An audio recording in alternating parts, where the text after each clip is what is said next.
It has been 30 years since the Ohio State Buckeyes. Woody Hayes celebrated. Now, 3 decades later, the Bucks are focused on recapturing the glory of a bygone era. Their championship formula is an explosive offense, featuring an acrobatic receiver score and a defense with the best linebacker in the land. Twice in recent years, West Virginia has flirted with the national crown. In 1988, the Mountaineers lost in the title game to Notre Dame. And in '93, they celebrated a perfect regular season. Now, 5 years later, West Virginia is ready to challenge again. And the reason why? To make a run at the Heisman Trophy and put the Mountaineers in the national spotlight. It's the top-ranked Buckeyes of Ohio State and the West Virginia Mountaineers. NASDAQ College Football next on CBS Sports.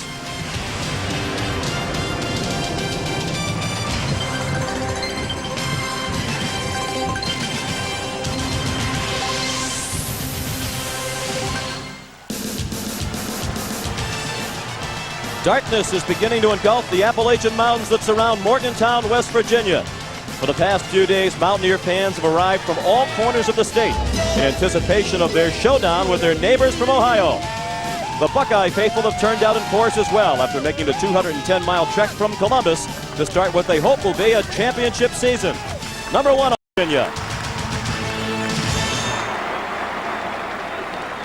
Welcome everyone to Morgantown and the start of another season of NASDAQ College Football CBS Sports. I'm Sean McDonough. It's great to have you with us. You get the feeling for the number 1 team in the nation, the Ohio State Buckeyes this season, cannot the pressures of being the preseason number 1.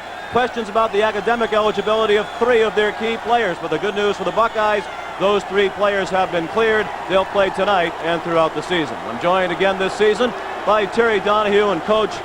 Academic house in order this summer was Andy Katzenmoyer, perhaps the country. Well, Andy Katzenmoyer has it all: size, speed, strength, and this year he's 15 pounds lighter than a year ago. That means he's going to be quicker, he's going to be able to play longer and harder. On defense is number 11, Antoine Winfield. If there's a better defensive back in the country, I haven't seen him yet, Sean. He can cover, he can run support, he blitzes. West Virginia needs to know where he's at all night long because he'll make a lot of big plays for Ohio State. While Katzenmoyer gets the headlines, it is team MVP last year by his teammates.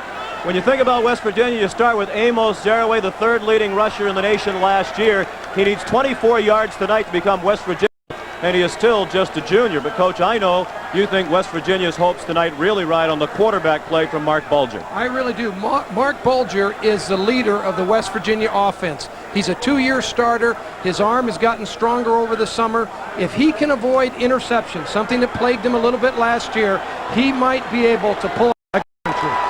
Tremendous scene here tonight in Morgantown. This game's been sold out for months, and here come the Mountaineers. Ranked number 11 in the preseason polls, led by veteran coach Don Nehlen.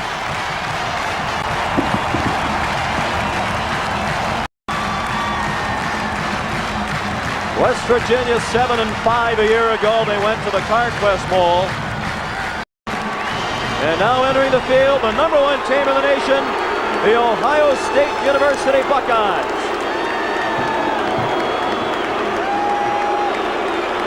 The road for the first time in 23 years. And John Cooper, their coach, says this is the toughest opening years in Columbus. Great to have you with us. The opening kickoff from Morgantown in a moment.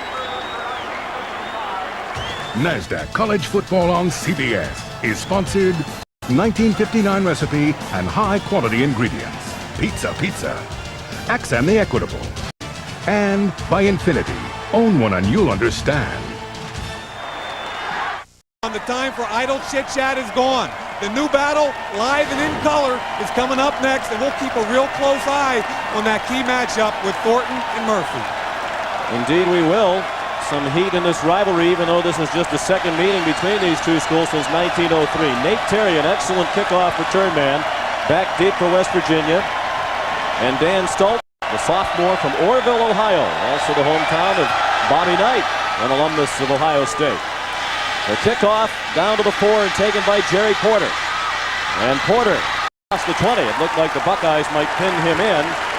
Inside the 15, Ahmed Plummer chased 15 yards for Porter, the junior from Washington, D.C. begin the game on offense as Ohio State won the coin toss and deferred its decision to the second half. Mark, the second season as starter. He surpassed all expectations for him last year as a sophomore. Now he's a junior. His hometown, Pittsburgh, Pennsylvania. And you'll see a lot of this tonight from West Virginia, and it's a new look. 4 wide receivers. Amos Zeraway, the lone back. They pitch it to him right away. He has running room outside. Zeraway out close to a first down at the 32-yard line. The free safety, Gary Berry, called upon to make the tackle.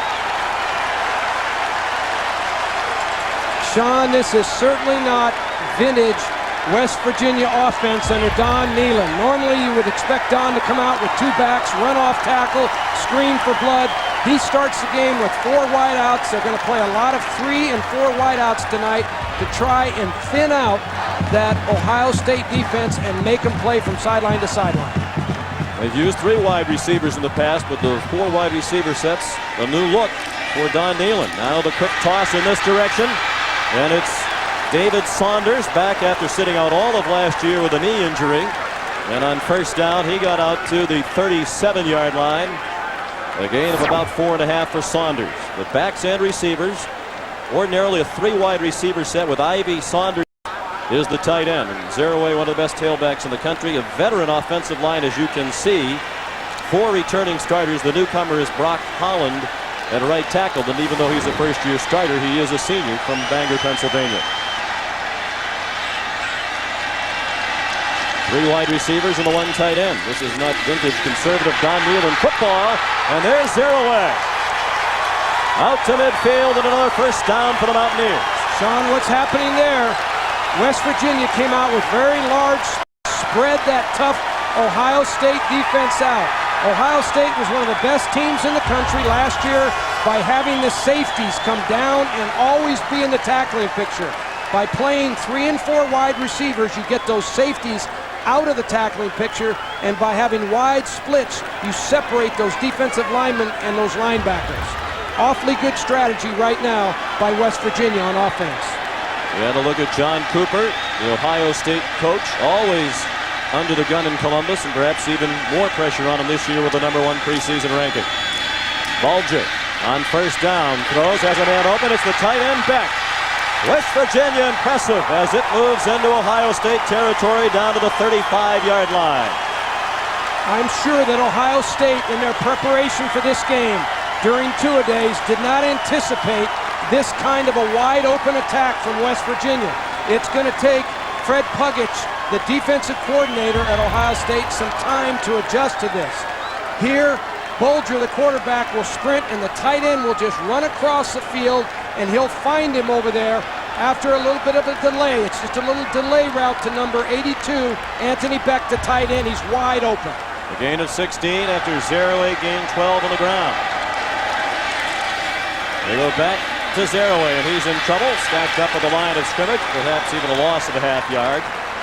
Mike Collins, a true freshman who's come in to play on the defensive front for the Buckeyes, made the play. Number 98. You'll see a lot of people up front. It's a very young defensive front for the Buckeyes. Poor sophomore start. Bailey Wayne Brown, who's playing with a broken thumb, and Brent Johnson. Outstanding linebackers, Niall Diggs, Andy Katzenmoyer, and Jerry Rudzinski, one of the captains of the Buckeyes. And they think they have the best secondary in the country with Winfield, Moore, Berry, and Plummer. Second down and 10. Just underway. First possession of the football game. Zeraway, another quick hitter, and he met Mr. Katzenmoyer. This has been billed as the battle of Amos and Andy.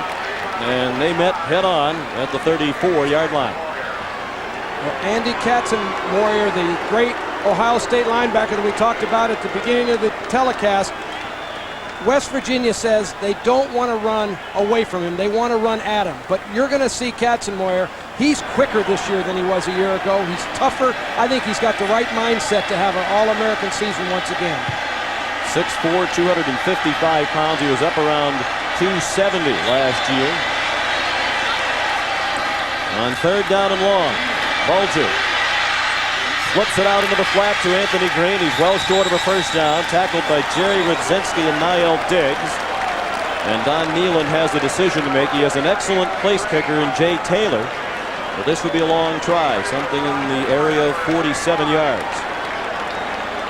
Very little breeze in the stadium. It was a spectacular day in Morgantown today. The high in the mid-80s. It's expected to get down to the low 60s by the time this one is over.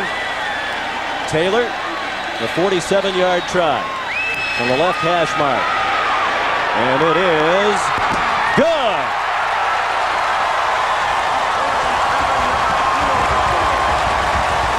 Well, many believe the Mountaineers needed a good start, and they have received that. No question about it, Sean. The West Virginia offense has got to be very excited about the way they move the ball down the field against the #1 team in the country. Jay Taylor from Hershey, Pennsylvania, makes it a sweet start for Don Nealon for the Mountaineers.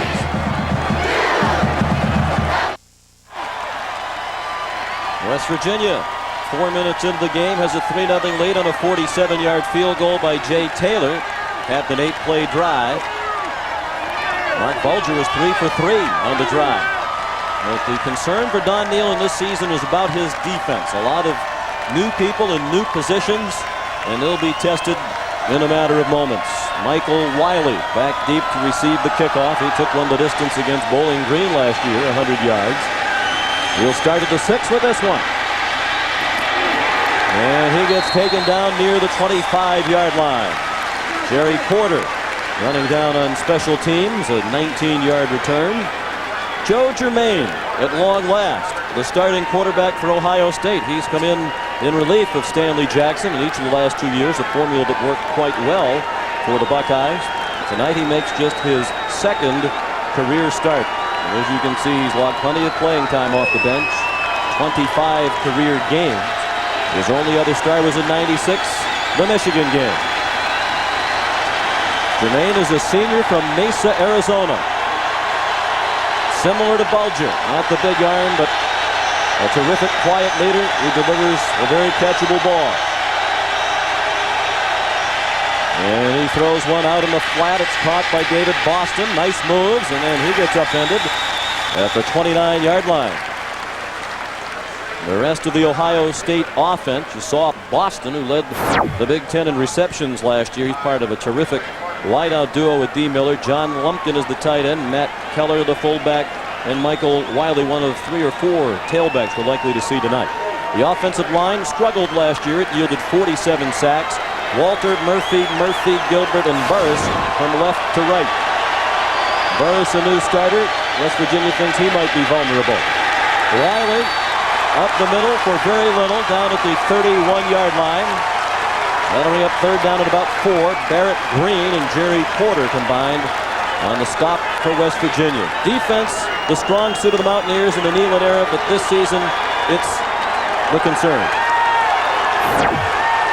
No concerns with John Thornton, the anchor of the defensive line. Landolt Forbes and Stills around him. Stills will line up all over the field. Barrett Green was a safety last year. Mark Plants was a fullback. Chris Edmonds back at linebacker. Terry Tompkins, Porter, and Fisher, a solid secondary, although Porter was a wide receiver last year. 3rd and 4, the Buckeyes. First possession. Germain on the run, man open. First down, Buckeyes. David Boston into West Virginia territory at the 42. Sean, that was great strategy by Ohio State. They went unbalanced. They took their tight end, put him over to the field, had 2 wide receivers there, and then put another man in motion, and they simply outnumbered or outflanked the West Virginia defense. There was no way, with the adjustment that West Virginia made, that they could cover this pass. That was excellent coaching by Ohio State. Boston, a junior from Humboldt, Texas. 106 career receptions, entering this season the most by any junior beginning his junior year in college football. Lumpkin, the tight end, the move man. They run a reverse. D. Miller has blockers. And a first down, or close to it, at the 32-yard line. Jerry Porter chased him out. And a gain of 10. It might require a measurement. Nope, first down is the signal given by Dick Honig, the referee. Mike Jacobs, the offensive coordinator at Ohio State, and John Cooper, they know from their experiences that when you play a fire-up defensive team that's really sky-high, like West Virginia is, one of the ways to slow them down is with counter plays. So you run counters or reverses, misdirection type plays, so that they run one way and then have to react the other way. You'll see a lot of Gary Stills tonight. Number 55 for West Virginia. The Mountaineers lead 3-0. Big hole for Wiley. And at Ohio State, offensive line is opening up some holes. Kevin Landolt made the tackle. As we check out scores of other games, a surprise perhaps in South Bend when Notre Dame beat Michigan. Michigan had chances early and couldn't capitalize, and Notre Dame came back, and we saw that Tennessee-Syracuse score. This had a chance to be an unbelievable day for the Big East had Syracuse held on to win that. West Virginia with a chance tonight to earn respect for the league. But BC went on the road today and won at Georgia Tech. Virginia Tech hammered East Carolina. It's been a good day for the Big East. Swing pass. Wiley down the sideline. And he's pushed out by Mark Plants. And he's inside the 20-yard line with another first down for Ohio State. So they're answering the impressive opening march by West Virginia with one of their own. Well, and you mentioned, Sean, about West Virginia's defense. They do have a lot of changes. They have a new middle linebacker, a new weak side linebacker, a new free safety, and it takes these players some time to get used to the rhythm and the speed of an opening game. And they have to break in to the new positions against the #1 team in the nation. Wiley into the middle of the line and down at the 16-yard line. That's a gain of 3. For Wiley, the junior from Spring Valley, California, who's taking over this year from Pepe Pearson. Well, Gary Stills there is working against Ohio State, number 67, Brooks Burris, the big right tackle. Stills is one of the fastest front players for West Virginia. He's got excellent speed. He's their pass rush man. And Ohio State has got to be careful. Sometimes they're going to have to double up on Gary Stills to keep him out of the backfield. Ohio State in the red zone. 2nd and 7 at the West Virginia 16. Jermaine looking for a touchdown, and it's almost intercepted in the back of the end zone by Jerry Porter. And you can't say that's why he's a defensive back, because he was a wide receiver last year. He has good hands, just didn't handle that one against the back line. And Sean, as Joe Jermaine was releasing this ball, he was decked by Gary Stills. That's one of the reasons the ball was overthrown. The wide receiver got tied up, but he also got decked right at the end here. Great effort by Stills on a double team against the pass rush. Jermaine 3 out of 4 on this opening drive for 38 yards. He's the most accurate passer in Ohio State history. Quick drop by Joe. And work to be done, and it can't be done by Boston. A terrific open field tackle by Gary Tompkins.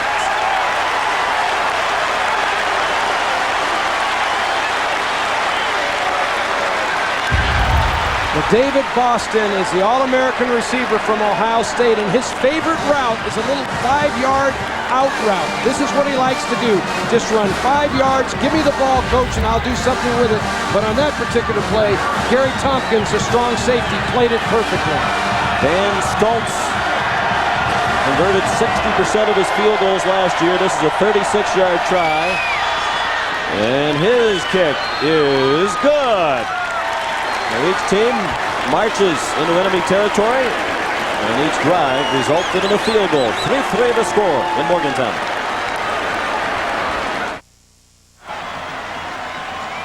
Officially a 35-yard field goal by Dan Stoltz, and that has tied this game at 3. Each team has had the ball once, and each kicked the field goal. All of us at CBS Sports ecstatic about the return of the National Football League, and our coverage of the regular season begins tomorrow at 1 p.m. It's a doubleheader Sunday here on CBS. The primary early game is Pittsburgh and Baltimore, but there are other appealing early matchups. And this year, something new in the National Football League. The late games begin at 4:15 Eastern Time. Give you a chance to watch the conclusion of those early games. And of course, it all begins with the NFL Today, brought to you by Southwest Airlines, tomorrow at noon here on CBS. Jim Nantz will be joined by Brent Jones, George Seifert, and Marcus Allen. Nate Terry has the Stoltz kickoff, and he is tackled just across the 25-yard line by David Mitchell, who's one of the special team standouts for the Buckeyes. Sean, I think it'll be very interesting now to watch the Ohio State defense. Have they been able to go over on the sideline, make the necessary adjustments to adjust to this 3 and 4 wide receiver offense that West Virginia has sprung on? Andy Katzenmoyer, the heart of that Ohio State defense, the Buckeyes Award winner last year, is the best linebacker in the nation. He's the first sophomore ever to win that award and the first Ohio State player to win it. Now a junior, he's from Westerville, Ohio. Just found out he was academically eligible late this week. Quick throw by Bulger. David Saunders across the 30. Let's head down to the sidelines and check in again with Mike Mayock. Yeah, I was behind the Ohio State bench when they came off the field after that first series, and that's exactly what happened. They made 2 points. Don't lose your poise with these 3 and 4 wide receiver sets, and make sure you get the right calls. And Sean, that's going to be difficult with this crowd. It is, and now the defense tested by the quick movement to the line of scrimmage. And Bulger throws another backward pass. It's a dangerous pass, and this time it is snuffed out by Antoine Winfield. Saunders dropped for a loss back at the 28-yard line. Well, West Virginia tried to go without a huddle. They went to the line very quickly, but Winfield played off the block. He moved on to wide receiver. He played the swing pass as well as you can play it. This is just a little swing pass. It's almost like a sweep. The quarterback just wants to throw it outside, get some space, let your good skilled players run with it. But Winfield up there with a big tackle. Only Michigan had a better scoring defense last year as the Wolverines won the national championship. Now the 3 wideouts to the far side of the field. And zeroing the lone back. On 3rd down and 7, Bulger in trouble. Still in trouble. Throws on the run into traffic. Beck was hammered, but the pass was deflected on the way. So that's a legal hit. Katzenmoyer tipped the pass, and then Damon Moore belted Beck from behind. I think you have to give the Ohio State defense some real credit there. People around the country say that the secondary at Ohio State is as good as anybody has. You can see the 3 wide receivers out here. They're trying to stretch the defense, but the coverage is excellent. There's nowhere really to throw, and the Ohio State defense here contained the quarterback, which is also outstanding. Jay Taylor, the place kicker, doubles as the punter. That's new this season. Last year he was strictly the place kicker. And that is an outstanding punt. Boston back to the 25. Has a seam. David Boston powering his way out to the 45-yard line. A 47-yard punt, but a 20-yard return. When we visited with Boston earlier in the week in Columbus, he is a very strong young man. Tremendous chest. He's also injured, unfortunately, on the play. But he, in another era, might have played another position with the body on him. He almost looked like a linebacker to me, Sean. He certainly had spent the summer in the weight room. There's no question about it. And on that punt return, surely showed his courage. He's a fearless punt returner. And obviously, any injury to Boston, one of the best receivers in the nation, would be a serious blow to the Buckeyes. The tackle was made by Barrett Green, but Boston took Green and some others for a ride. David Boston just found a little crease in the coverage of West Virginia, and a lot of times a punt returner has to do it on his own. We'll check on the status of David Boston when we come back. 3-3 the score in the first quarter in Morgantown.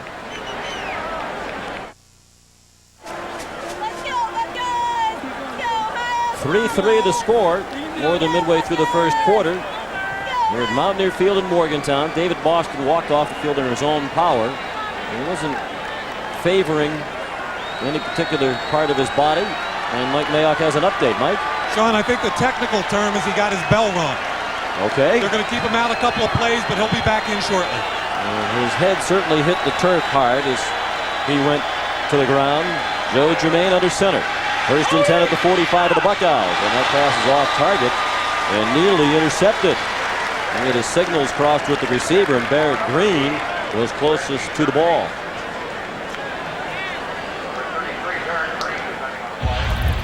Sean, thank goodness for headgears in football. When you play this kind of a sport, there's a real collision right there with that AstroTurf. And as Mike said, he's over there, his bell's rung a little bit, but most guys return after that. You know, they get foggy for a little bit, and pretty soon the trainers get them on their feet, walk them around, and if they're okay, they put them back into the fight.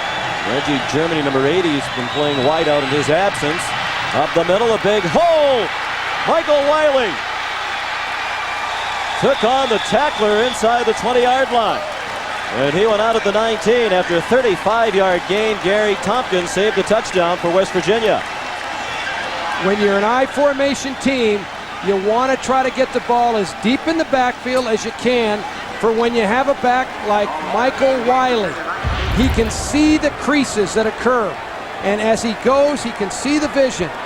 The offensive line kicks out. You can see the fullback here, Keller. He's the lead blocker. He'll make a good block, but Wiley will take it to daylight. He does a good job of protecting the ball. Michael Wiley came to Ohio State as a wide receiver. The first 3 times he touched the ball, he scored touchdowns at Ohio State. And here he goes again, looking for the end zone. Touchdown!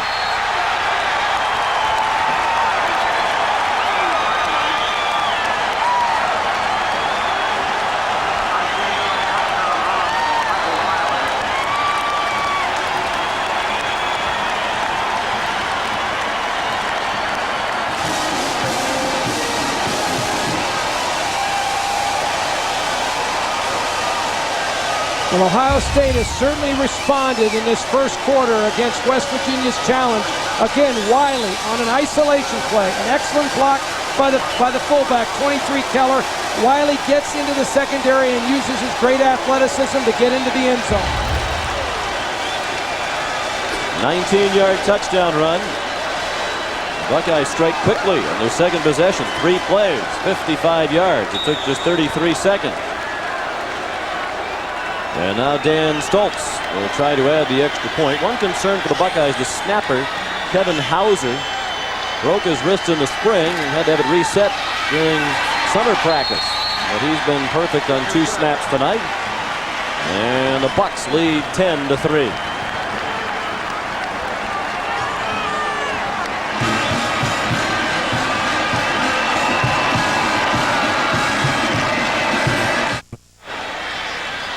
Back in Morgantown, Stoltz kickoff handled by Nate Terry. He slipped as he went to change directions, and Steve Belisari, the freshman playing in his first game for Ohio State, made the tackle at the 14. He came here as a quarterback and defensive back, has worked out at both positions in the preseason. You'll recall his brother Greg, Buckeye fans will, an academic All-American and a team captain at Ohio State, a linebacker for John Cooper, who's gone on to the National Football League. And John Cooper was saying that Belisari will really be an outstanding player for him. He's thrilled with his athleticism and says he's been able to pick up the system very quickly. Can't say enough nice things about him. So West Virginia starts its 3rd possession deep in its own territory at the 15. They go back to Amos Zaraway, and he slides out near the 20. Took a bump from Winfield on the way down. Damon Moore, the primary tackler. The MetLife Blimp, Snoopy 1, is soaring high over Mountaineer Field here in Morgantown tonight. It provides you the aerial view of tonight's college football action. Look to the skies for Snoopy and the MetLife Blimp, and you couldn't have a nicer night to be up in a blimp. With that carry, Amos Zaraway just moved past Artie Jones, and famous Amos is now the all-time leading rusher in West Virginia football history. And he's the lone back with 3 wide receivers out there. Zaraway today, 5 rushes for 28 yards. Now 2,652 yards for the junior from Hempstead, New York on Long Island. And a flag before the play. Prior to the snap, false start on the offense. Dick Honig, the referee, leading a Big Ten officiating crew. Nice bunch of fellows. We visited with them at the hotel this afternoon. Happened to run into them in the parking lot. I like them a lot better, Sean, now that I'm up here in the booth than I used to when I was on the sideline. I agree with you. I think they were nice fellas today. They were indeed. And they'll like us till the first bad call, and we're all over their case. It's the first penalty in this football game, and that's impressive for an opener for these 2 teams. Bulger Has a man, Corey Ivy, their third receiver. And he's back to the 20. And they'll need 5 more to move the chains and keep possession. Katzenmoyer and Berry combined on the stop for the Buckeyes. John, I think you really have to be impressed with the way Ohio State has adjusted as the game unfolds here. West Virginia starts with that opening drive. The fans are fired up. They score 3 points. They get that defense over. They make their adjustments. They come back in. They shut the West Virginia offense down.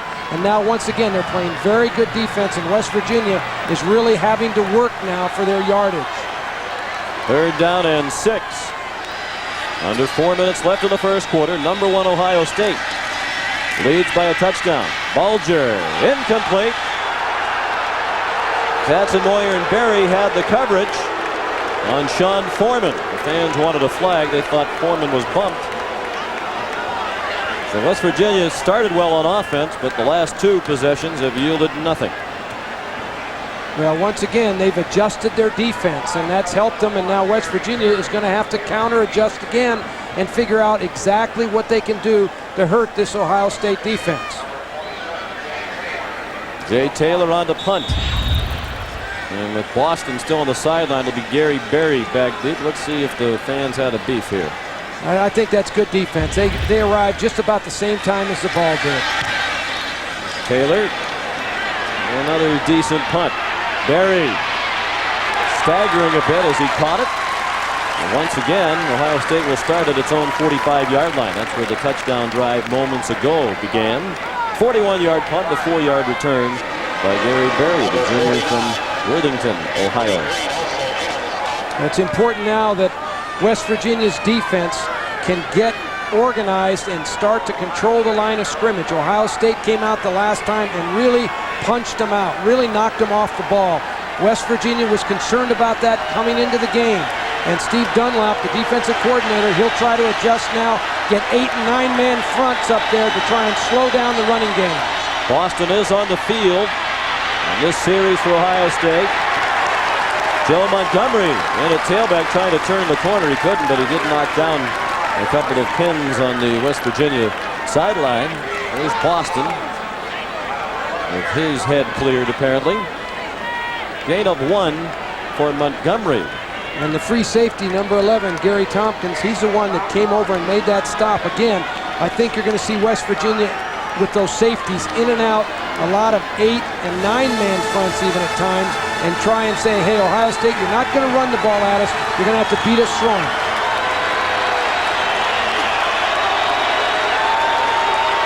Jermaine on 2nd and long, a blitz, well picked up, and now he's in trouble. And he's tripped up from behind. He managed to stumble forward for a yard. Chris Edmonds, a blitzing linebacker, got Jermaine. And it'll be 3rd down and long for the Buckeyes. You know, a lot of people wonder why you don't blitz every down. Well, you have to be able to play real good pass defense on the outsides when you blitz. When you blitz, you're generally in some kind of a man with a free safety coverage, and in that particular case, the pressure was effective. But you can't do it all the time because those corners need to have some help once in a while.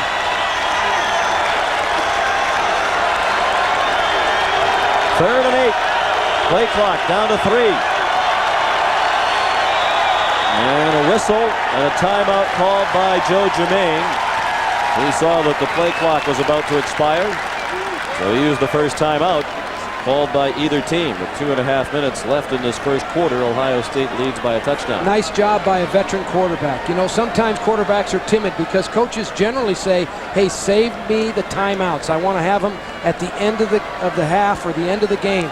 But Joe Germain there showing his experience. He knew that he did not want to squander this opportunity, so he used his timeout. Excellent, excellent play by him. We talked to a number of players this week on each team, and it was almost like they were talking about the same quarterback. The West Virginia players about Mark Bulger, the Buckeyes about Jermaine. We kept hearing over and over again, he never gets flustered. He's remarkably cool. We've never heard him even raise his voice in the huddle. And Jermaine is definitely a poised and experienced quarterback, despite the fact that he's made just one career start. We hope you'll kick off the football season on CBS Sportsline. Get in-depth team pages and sortable stats. Don't forget to vote in the top 25 fan poll. Go to keyword CBS Sportsline on America Online. And I was really surprised, Sean, at the personalities of both of the quarterbacks, how cool and calm they are. They acted like this was just kind of like a scrimmage. 3rd down and 8.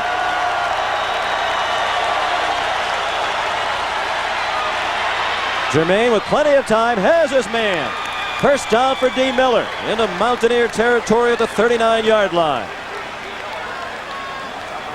Charles Fisher had the coverage, but Miller won that battle. Well, not only do you have to defend David Boston, you have to defend D. Miller when you're trying to line up against Ohio State. And here Charles Fisher is just covering him man-to-man, and it's an excellent route. D. Miller acted like he was going to go inside, then all of a sudden snapped it out, and it was a well-timed throw by Joe Germain. Miller's a senior from Springfield, Ohio. Lingered on the bench for his first 2 years, but came on last year. Joe Montgomery ahead for a short gain to the 38-yard line. Perhaps a pickup of 1. Talk about cool Joe Germain. His composure never tested more than on the game-winning drive at the Rose Bowl in 1997. As Ohio State scored in the final moments, David Boston on the receiving end. And the Buckeyes held on to beat Arizona State, cost Bruce Snyder and his team a chance at the national title, and the Buckeyes finished number 2 in the nation. And he came off the bench in that game to lead the winning drive. Montgomery the lone back. An extra tight end in. Montgomery up the middle. Good surge by that offensive line. And Joe Montgomery's down to the 32. Will be 3rd down and 3. Kyle Caden, a redshirt freshman who's committed linebacker, made the tackle with help from Barrett Green. Watch the left side of the Ohio State offensive line. They're going to pull, and they're going to lead you to the play. This is a counter play. Once again, they get the ball deep to the tailback, and the offensive line punches holes in that West Virginia defense. 3 wide receivers. Reggie Germany has joined Miller in Boston. On 3rd and 3 in the final minute of the first quarter. A blitz, and the pass is incomplete off the fingertips of Germany, with Charles Fisher trying to cover him. Germany was open, and the ball just a little bit too far out in front of him. Well, this ball was just barely overthrown. Reggie Germany has a chance to make a spectacular catch. It's hard to catch a football. He almost caught the back end of it. That ball was just a little bit off target, but Joe Germain is certainly around the area that you want him as a quarterback. He just needs to get that ball a little bit lower. Van Stoltz is going to try a 50-yard field goal. There is some confusion as he lines up. They don't have enough men on the field. They still have plenty of time, though. 14 seconds on the play clock. He can make it from this distance. He kicked a 55-yarder against Indiana, the longest ever at Ohio Stadium. And now a flag is thrown, and the West Virginia players indicating the Ohio State line move. When you have to give Stoltz some credit, you always want your kicker or your holder to count the number of players that you have on the field. Substitution Prior to the snap, false start on the offense, 5 yards, still 4th down. Substitution problems occur, but you never want to run a play with 10 guys, and that was excellent by the Ohio State team. First penalty on Ohio State. It could cost them 3 points, as now John Cooper sends the punter out, and Brent Bartholomew will punt for the first time. He led the Big Ten last year with a 45.2-yard punting average. He was a senior from Apopka, Florida, and he's looking to pooch it with a line of scrimmage, the 38-yard line. Picks it straight up in the air, and out of bounds along the sideline, and a job well done by Bartholomew. The ball will be placed at the 6-yard line. John Cooper's going to be very upset about that procedure penalty on his field goal team, but he's going to be happy with the fact that his pooch punter was able to put that ball inside the 10-yard line, back West Virginia up, and who knows, if West Virginia doesn't get at least 1 or 2 first downs, the odds are in favor of Ohio State getting the ball and scoring. It might work out better for Ohio State. The 50-yard field goal certainly is a low percentage try, and now they have West Virginia in trouble. We look at scores on the CBS Sports Wire. Did I see that score correctly? Boy, it went by fast, but I think that's correct. North Carolina was getting beat. Lost to Miami of Ohio, or is losing. Will confirm that score. Bulger from his own end zone throws, caught short of the first down. David Saunders, the receiver. That is a final. That's Miami of Ohio going into Chapel Hill and defeating the Tar Heels in Coach Torbush's debut. Wow, what a win. That's a great way to start a coaching career as a head coach. The alumni will like him immediately. He said with tongue planted firmly in cheek. Second down and short, 2 yards to go for a first down. Likely to be the final play of the quarter if Bulger gets it off. He did with 1 second on the clock. Zeraway picks up the first down, but you sense that Ohio State is on to that swing pass now. No question about it. The longer the game goes on, the more they play the play. But that's a good way for West Virginia to get the ball outside into the open areas to Amos Zeraway. That's the end of an entertaining first quarter with the score. Number 1 Ohio State 10 and West Virginia 3. We'll return to Mountaineer Field after these messages and a word from your local station.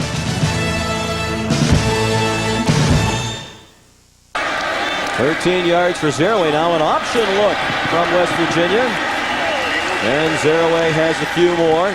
Out near the 34, he was upended by Antoine Winfield. Zeraway born in Ivory Coast in Africa. His father, a commercial photographer, moved to this country a few years ahead of the rest of the family. Amos came over when he was 8. Played soccer until the 9th grade. He got tired of his friends teasing him about not playing football. He told him soccer was not a manly sport. He started playing football in the 9th grade wearing sneakers. He's such an explosive player. He's so strong. When we had dinner with him the other night, and he was there in kind of a tank top, I marveled at the physique on that guy. He is solidly put together. Nice pass by Bulger. Into traffic.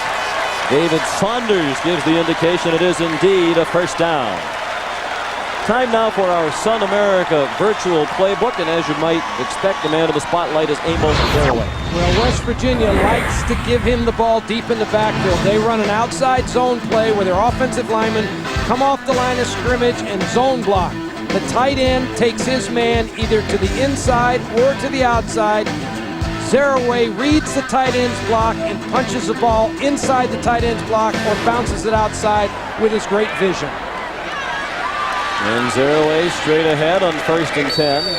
Out to the 46-yard line where Brent Johnson made the tackle.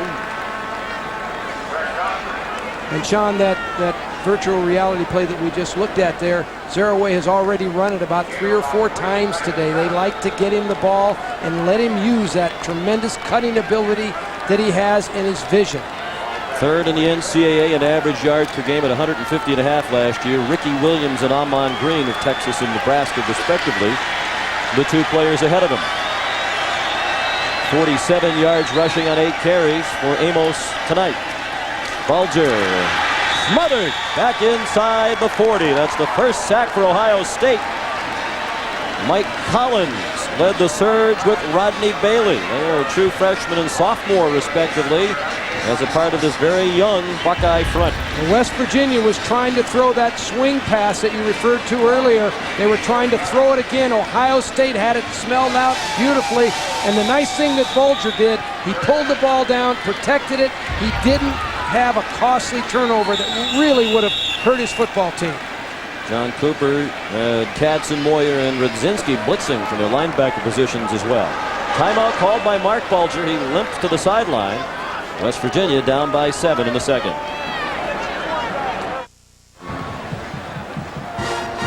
Mark Bulger limped to the sideline after calling timeout a moment ago. We chatted with Dan Simrel, the Mountaineers offensive coordinator, on Thursday. There's Dan right there. He said Bulger is the player we can least afford to lose. He said if Bulger goes down, I'm going to leave the coaching booth and go home. He also said he was going to get a cold Budweiser. Hopefully they're a sponsor. Now it's 3rd down and long. 3rd and 13. Inside the 40.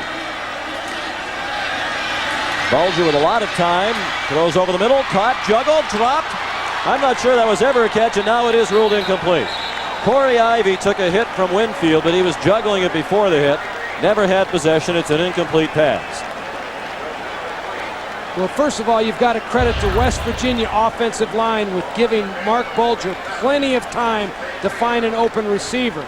He eventually finds one. The ball's a little bit behind Ivory, but you really think that a guy's got to come up and try to make that kind of a catch. It's behind his shoulder. He's got it. He doesn't have it, and it's a great hit once again by number 11, Antoine Winfield, who we talked about. That guy's all over the field. And he will hit you. Jay Taylor, another excellent punt. Gary Berry let it go over his head and was fortunate that it bounced into the end zone. A 60-yard punt with a net of 40. Mark Bulger, the quarterback, is starting to get roughed up a little bit by that Ohio State defense. That's the second play in succession that he's been on the ground. That was Brent Johnson, a sophomore from Kingston, Ontario, who delivered the hit. There's Winfield, their team MVP last year. Despite the exploits of Katzenmoyer and Boston, among others, his teammates selected Antoine Winfield their team MVP. And Coach Cooper said he was without question the best player on the field on either team in the game against Michigan last year. He's a fabulous player. You have to know where he is all the time. You just have to be able to find him with your quarterback. I formation, the big true freshman Jamar Martin in at fullback, and he leads the way for Wiley. Martin really the third fullback, but he's the first fullback that they've had in a few years, Coach, who's really the prototypical Ohio State fullback, about 250 pounds, who just wants to bury somebody. Well, John Cooper was telling you and I on Wednesday when we watched Ohio State practice that this young fullback, he can be the guy that goes into the future and becomes the ram blocker, someone that can knock a linebacker out of there and open up those holes. He's so physical. I bet you he's about 250. You want to know the truth? That's what he looks like to me. Matter of fact, Coach Cooper said he's a little bit out of shape and a little bit too heavy as he begins his career. Meanwhile, Jerry Porter is the man down for West Virginia. A junior from Washington, D.C. He made the transition to free safety this year from wide receiver. He played last year and caught 13 balls. And he is a tremendous athlete. Coach Steve Dunlap told us he has a 43-inch vertical leap. And you know, I know Steve's up in the press box now just wondering, you know, we can ill afford to lose any players. When I watched West Virginia practice, I thought their first defensive unit was very solid, but they don't have the depth that you really need, and you can ill afford injuries. Timeout with 11:48 remaining in the first half. Ohio State leads by 7. Down here in the bowels of Mountaineer Field, we're coming up on the College Football Today halftime report. We'll have all the scores and highlights. The Big Pony and Lou Holtz are ready to go. We'll also tell you what we think of that bowl championship series, Sean. All right, Tim. We welcome Tim Brando to the pregame and halftime shows this season. Our friend and colleague Jim Nance goes on to the NFL Today. There's Porter back on his feet. He walked off under his own power and looked like he was just a little bit woozy after some contact on the last tackle. And that's the report from the sideline, just the wind knocked out of him. 2nd and 5. Play action fake by Joe Germain. He's going very deep, looking for D. Miller, and it is caught. A terrific catch by Miller. Perlo Bastine had excellent coverage, running stride for stride. So that's a 42-yard gain. Sean, what can you say? It's a perfect throw by Joe Germain, who puts the ball exactly where he wants to put it. The only guy that can catch it is D. Miller. Perlo Bastine is playing man-to-man coverage. He's running as fast as he can. There's a little contact, but it's great concentration right there by D. Miller. That's excellent concentration on the ball, and he pulls it in. Jerry Porter right back onto the field for West Virginia. Germain forced to move out of the pocket, and he goes out of bounds at the 31-yard line, and it was Porter nearest Germain as Joe went out of bounds. You know, Sean, I think it's interesting. So far, I haven't heard you say a lot about John Thornton, number 96, a big nose tackle from West Virginia. Made a lot of pre-game statements. There's been a battle in the trenches between he and some of the Ohio State players, but you haven't called his name a lot right now, and the Ohio State line is really neutralizing Big John Thornton pretty well. They're double teaming him some, sometimes single blocking him, but right now they're getting the better of that battle. And Mike Mayock told you about the war of words between Thornton and most notably Rob Murphy in the weeks leading up to this matchup. Wiley back in a tailback, trying to get outside, now cuts it inside. And he has a first down for the Buckeyes at the 14. Jerry Porter and Damon Cogdell made the tackle. That's 17 more for Wiley.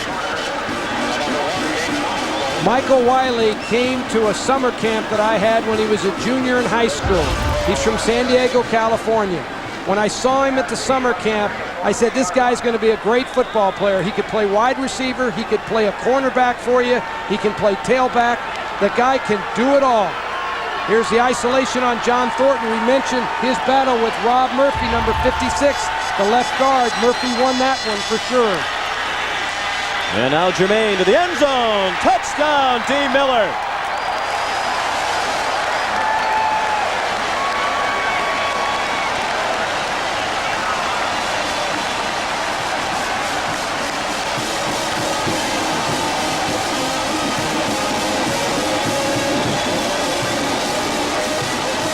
A 14-yard touchdown pass by Joe Jermaine to D. Miller. First, Joe Jermaine hits D. Miller on a streak. Now he hits him on a post. He acts like he's going to go deep, breaks inside. It's a perfectly timed throw. Part of it is the timing of the throw. It was executed well by Ohio State. John Cooper excited to get a little breathing room against this aggressive West Virginia team. And Stoltz adds the extra point. And the number one team in the nation is looking like it now. Ohio State by 14 with under 11 minutes remaining in the first half. Ohio State leads 17-3. Here's Mike Mayock. Hey, Sean, before the game I spoke with Dave Kennedy, the strength and conditioning coach for Ohio State. Asked him if there was one guy that's different from everybody else on the team in terms of work ethic. And he said, without a doubt, it's D. Miller. The guy got his 40-yard dash time down to 4.5 for the pro scouts last year. And it's a guy that wasn't blessed with great natural speed. Apparently his work ethic is just tremendous, and they love him. He's had an interesting career in Columbus, was very highly touted coming out of high school in Springfield, Ohio. Stoltz kicks off, and it's a short one. Caught on the run by Jerry Porter. And he's banged down at the 31-yard line. They're diving on the pile. As the ball came out, the Buckeyes say they have it.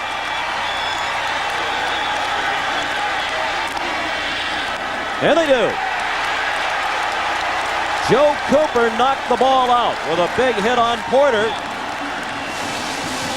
And the Buckeyes are in business inside the 30-yard line. Sean, remember when Don Nehlen told us in his office the other day, my greatest fear is special teams, particularly kickoff return, because you really can't scrimmage kickoff return full speed. And in this particular case, it's just a jarring tackle by Joe Cooper, number 10. Just knocks the ball loose. It's just outstanding special teams. Tim Cheatwood recovered the fumble, number 49. Cooper, a sophomore from Columbus. Well, West Virginia has to somehow come up with a stop here to stay in this game. It's important their defense rallies. And this big and raucous crowd now being quieted by the performance of the Buckeyes. Still 10.5 to go in the first half. On the delay, Matt Keller. He was a tailback in high school at the great Cincinnati Moeller program. And he ran like a tailback there. Close to a first down. He appears to have it at the 18-yard line. I think what we've seen from the middle of the first quarter on is the Ohio State offensive line taking control of the game. They're the ones that are punching the holes in that defense so that Michael Wiley or a player like Keller can get those yards. There's a lot of space in that defense right now, and Don Nehlen's got to be concerned. It is 1st and 10. And Keller the lone back. Two tight ends into the game. Quick pop, and that's dropped by D. Miller. We're telling the story of D. Miller, very highly touted coming out of high school. Some articles referred to him as the next Chris Carter at Ohio State. But in the first 2 years in the program, he languished on the bench, wasn't very confident, couldn't get the attention of the coaches. It was only last year that he really blossomed. He had 58 catches last year as a junior. He had 15 catches in his first 2 years combined. The senior combined with David Boston last year for 131 catches. And on the practice field, when we watched him practice, he was a great worker. He really gave effort in everything that he did, just like Mike Mayock reported to us. On 2nd and 10, Bill Montgomery juggled the pitch for a moment, and he gets belted behind the line of scrimmage. He might have managed to work his way back to the line. Gary Stills and Nate Terry, the primary tacklers. Well, John Thornton, he's in the middle of this defense. He's with the trench warriors in there. He's just trying to battle. This is a good play by Thornton. They tried to scoop block him. He got off the block, went over there and made the play. It's an excellent play. John Thornton won that particular battle. And here Gary Stills, the pass rusher, he gets mauled here by the tight end. Just a big old physical tight end on you, 270 pounds.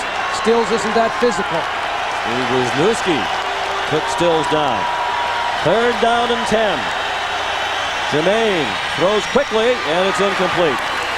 Errant pass off the hands of Boston. So the defense for West Virginia rises up after the fumble on the kickoff, and it will hold Ohio State to a field goal trap. You know, as good as David Boston is, I've seen him drop some balls. Against Michigan, he was open 2 or 3 times, dropped the ball. This is not a real great pass. It's a little bit off the mark, but you'd like to see him go out there with that one hand and somehow bring it in there and make that catch if he's going to be an All-American player. You can see Chuck Stobart there, the wide receiver coach, saying, hey, you've got to make that catch for us. We need a big play. Dan Stoltz from a tough angle from 36 yards. No problem for Stoltz.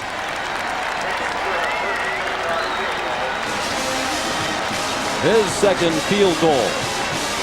And the lead grows. It's now 20-3 in favor of the Buckeyes.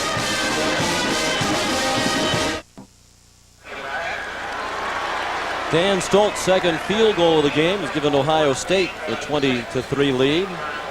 Stoltz has had quite an experience at Ohio State, not all of it pleasant. When he first arrived on campus, he immediately lost about 30 pounds. He said he thought it was just the adjustment to college life, different schedule and eating habits. He found out after he visited a doctor that he actually had Graves' disease, an overactive thyroid condition, and he had to have his thyroid basically killed through a radioactive drink, and now he has to take medication that essentially serves the same function that his thyroid used to serve. This kickoff was run back 25 yards out to the 30-yard line by Nate Terry. So Stoltz fully healthy now and really starting to blossom as the kicker at Ohio State. I think one of the things we need to see West Virginia do now, Sean, Amos Zaraway. He's the big player. Mark Bulger has had kind of the first quarter and a half, but we've got to see West Virginia, I think, try and get the ball more often to Zaraway. He can make a run. He can make a play for West Virginia. They move the tight end Beck out of the backfield up to the line of scrimmage. 1st and 10 from the 30. They do go right back to Zaraway. And he shows his cutback ability. He wears that number 20 because he idolizes Barry Sanders, and there are a lot of times he looks like Barry Sanders. He really does. He can cut on a dime. One of the things about Zaraway that's impressive about him is he can be going in one direction, stop, plant, and get all the way the opposite direction. He's also gifted with real vision, and he's a powerful man. I mean, this guy's a 500-pound bench presser. This summer, he backed off of his bench press a little bit so he could improve his flexibility. He wanted to become a little more flexible and not worry about his strength quite so much. 2nd and 4. Play action fake by Bulger. And the pass is dropped. The tight end, Anthony Beck, was open. The ball just a shade behind him, but again, the ball that should be caught. And it'll be 3rd down and 4. Well, it's a little misdirection play. It's a nice call by West Virginia. They get the Ohio State defense moving in one direction, come back with the quarterback, and Anthony Beck, a converted wide receiver. We're looking at a guy coming out of high school that was a wide receiver. Mark Bulger disappointed. He knows he had a completion there, but Beck was a wide receiver in high school. He's gained 60 pounds to play tight end. He was under 200 pounds when he came on his recruiting visit. He's now listed at 255, a junior from Drexel Hill, Pennsylvania, near Philadelphia. That would have been an easy 1st down. Now they're in possession. Down, and it's batted down. Gary Berry, the safety who blitzes frequently, came on a blitz that time and knocked down the Bulger pass, and the drop pass really hurt the Mountaineers. Gary Berry came on the blitz, as you mentioned. He comes from this side of the screen. Over here, you'll see him, number 1 right there. He's unblocked. He gets his hands up, does a great job. Mark Bulger has to throw hot off him. No one's going to block him. The quarterback's responsible for him, but it's just a great defensive play. Outstanding. Jay Taylor in the punt. And it's Berry back deep for Ohio State. This crowd quite quiet now, with Ohio State leading 20-3. Nearly midway through the second quarter. Line drive kick, another bomb by Taylor. This time he gets a good bounce. He used the Bellata ball that time, and it was down by Porter at the 11-yard line. A 53-yard punt and no return. Well, a new feature this year on our NASDAQ college football coverage, the Aflac Trivia Question. You know Coach Donahue being the very bright man with the years will ace all of these quizzes. The last team to start and finish the season ranked number 1. Ohio State begins this year number 1, and the Buckeyes hope they will be the national champion. Can you tell us the last team that was number 1 in the preseason poll and finished the season with the national title? We'll give you a couple of plays to think about it. I might need a little more time than that, Sean. There have been 8 teams that have done it. A little bit of a clue there, not much of it. All viewers are very smart. They don't need the help. Michael Wiley on first down from the 11, tackled by Gary Tompkins. And Wiley advanced the football to the 15-yard line. See what happens to you, Sean, when you're West Virginia. You have to get a player like Tompkins up into the front to make those tackles. He's a safety man. That means your corners are out there all by themselves, and they're trying to cover D. Miller, and they're trying to cover David Boston and those kind of guys. And eventually, the Ohio State coaching staff will say, hey, let's put one up there and see if they can cover him, just like they did earlier. That's where your defense really gets stretched. That's what Steve Dunlap, the West Virginia defensive coordinator, said he expected. Pound, pound, pound, and then they'll throw long at least once a quarter. Wiley couldn't get back to the line of scrimmage. Gary Porter up in his safety spot. Chris Edmonds also at the bottom of the pile. And it'll be third down and long for the number 1 team in the nation.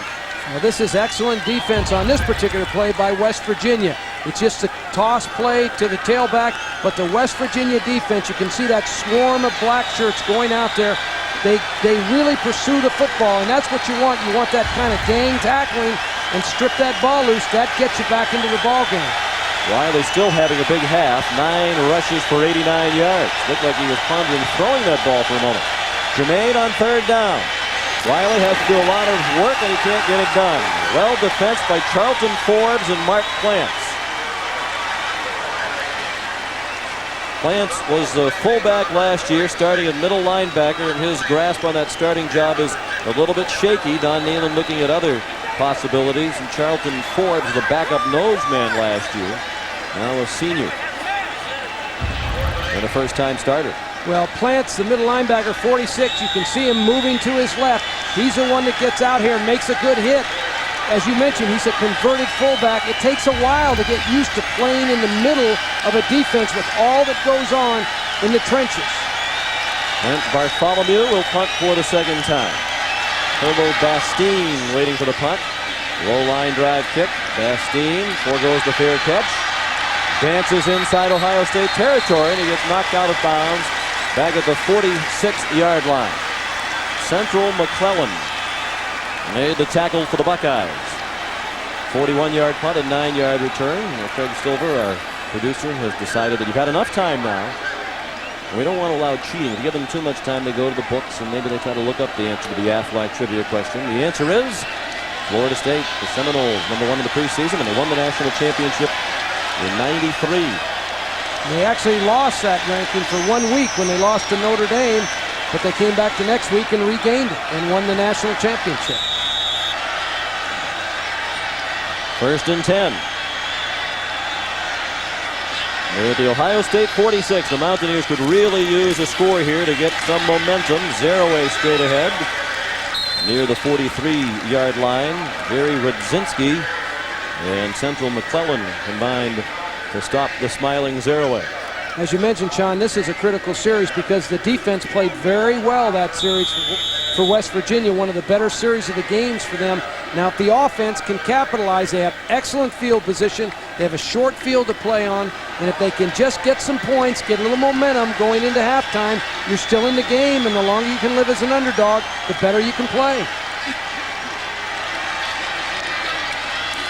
On second down, the option, he had to pitch it. Zerouay tripped up at the 40-yard line by Antoine Winfield, living up to his All-American billing. It was James Cotton who forced the pitch as he moved in immediately on Bulger. Cotton, a junior college transfer, playing in his first game for the Buckeyes, but the West Virginia coaches knew he might be a standout. Watch Antoine Winfield down here. Watch him on the blitz. They're going to try to run the option at him. They're going to try to block him with the wide receiver. He reads it. Now watch him get off the block. He defeats that block and immediately makes that kind of a play. It's a battle that the wide receiver and the defensive back play all night long. On that particular play, Winfield certainly won. The big 3rd and 4 upcoming. Mark Bulger wants to make certain they have the right play called, so he has used the timeout. 4.5 minutes remaining in the first half. The Mountaineers down by 17.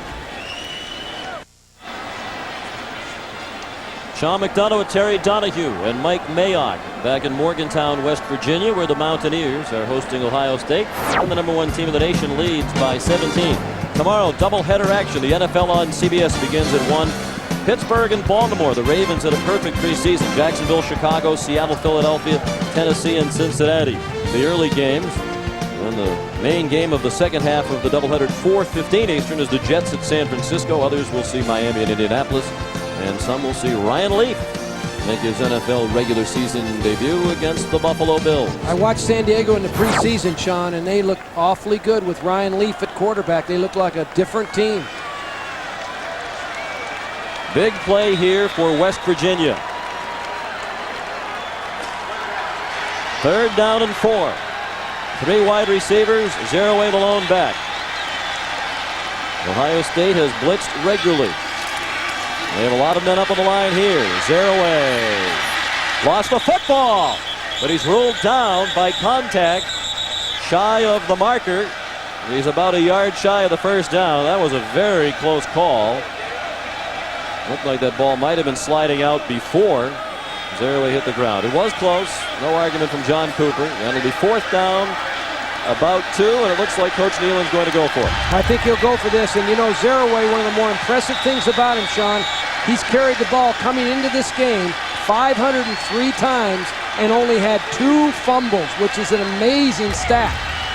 And these officials were right on that play. Clearly the ground caused that fumble. Therefore, it is no fumble. 4th and 2, they're going for it. Play action fake. Bulger has to get rid of it, and it is dropped. And they have been plagued over and over again by drop balls, and that was David Saunders. It was beyond the first down marker, but he couldn't take the ball with him. Well, David Saunders ran an excellent route. He got himself open, and Mark Bulger, the quarterback, got the ball where he needed to. They made the first down. This was a reception. It's a little bit behind him, but you'd like to see him loosen that shoulder up a little bit, reach back, and make that reception. Ron Nealon doesn't like the end of that play. And Bulger is 9 out of 15, but when you factor in there have been at least 3 drops, he could be working on a big first half. They haven't converted a 3rd down tonight. There's Gary Stills with his first sack. And the first for West Virginia. Jermaine thrown down all the way back at the 29-yard line. That's a loss of 9. Well, Gary Stills has been quiet until this particular play. He's working against number 77, Walter, and he just beat him with an inside pass rush move. In the opening game here last year against Marshall, Stills had 4 sacks, and he told us before the game that he wanted to have a big game tonight. His mother's in the stands. She's his biggest fan, and he always plays up when his mom comes to watch him play. Rosetta Stills here from their home in Trenton, New Jersey. Dee Miller the catch, and they get back the yardage lost in the sack and a couple more out to the 40-yard line. It'll be 3rd down and about 8. Gary Stills played that game healthy against Marshall last year, and that was the only game in which he was healthy the whole season. He showed what he could do when he was 100%. He had a knee sprain, a fractured thumb, and a fractured kneecap last year. He played a half against Notre Dame with a fractured kneecap. and he played 1 week after having surgery on the compound fracture of the thumb. Did not miss a game. Blitz on 3rd and 8. Jermaine throws, and that ball's incomplete. Both teams have dropped some balls. That one was in traffic. It would have been a tough catch for Boston. There's Rosetta Stills right in the middle of your screen.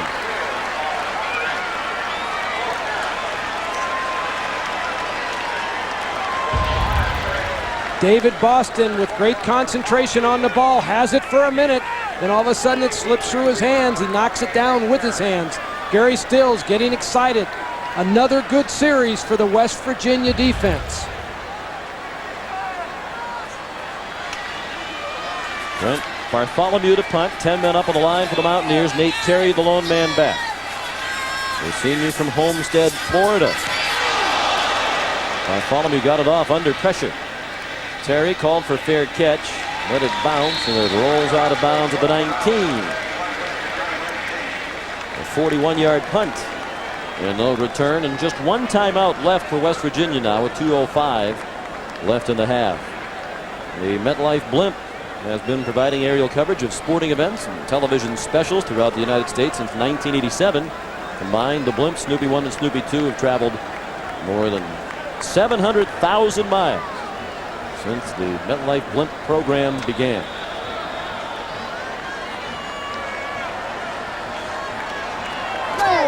We're billing this game here in Morgantown as the game of the decade. You mentioned they've never defeated the #1 team. Last time they played the #1 was Miami in '92.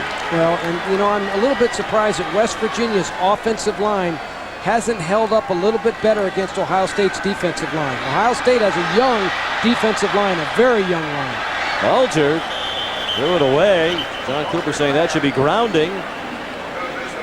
And there is a flag down, but it's all the way across the field on the near sideline, not from the official you'd expect to call grounding, and the ball went all the way to the other sideline. I think John feels that who was the eligible receiver in the area. John Cooper might have been. See, he knows. John knows there was no one out there, but they're not going to give him the call. Not that call.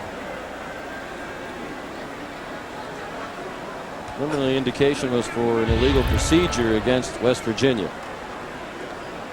Bulger on the scramble here. He gets outside the pocket, but there's really no one out here at all where he's throwing the ball. On the offense, only 6 men on the line of scrimmage. 5-yard penalty, still first down. Ohio State really has a case there for grounding. Yes. Illegal formation to call. Ohio State accepted the penalty, so it'll be first down. 15 back at the 14-yard line. Bulger 9 out of 15, but with some drops. He's out of Central Catholic High School in Pittsburgh, the same high school that produced Dan Marino.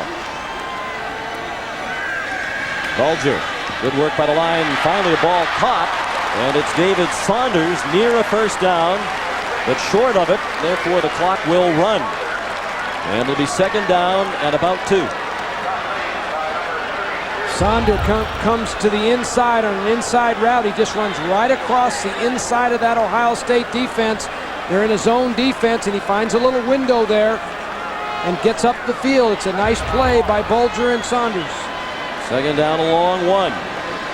Under a minute and a half remaining. Just one timeout for the Mountaineers. They trail by 17. Bulger looking for Ivy, and he was well covered by Antoine Winfield. Boy, I'll tell you, Antoine Winfield was in his hip pocket.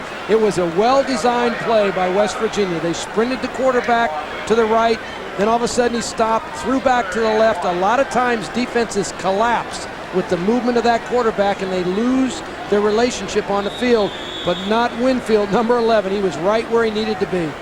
Coming up at halftime, Tim Brando, Craig James, Lou Holtz. All the scores and highlights on college football today. Brought to you by AXA and Equitable on the halftime report. Those gentlemen are here in Morgantown. Draw for Zerouet. He's going to run for a touchdown, perhaps.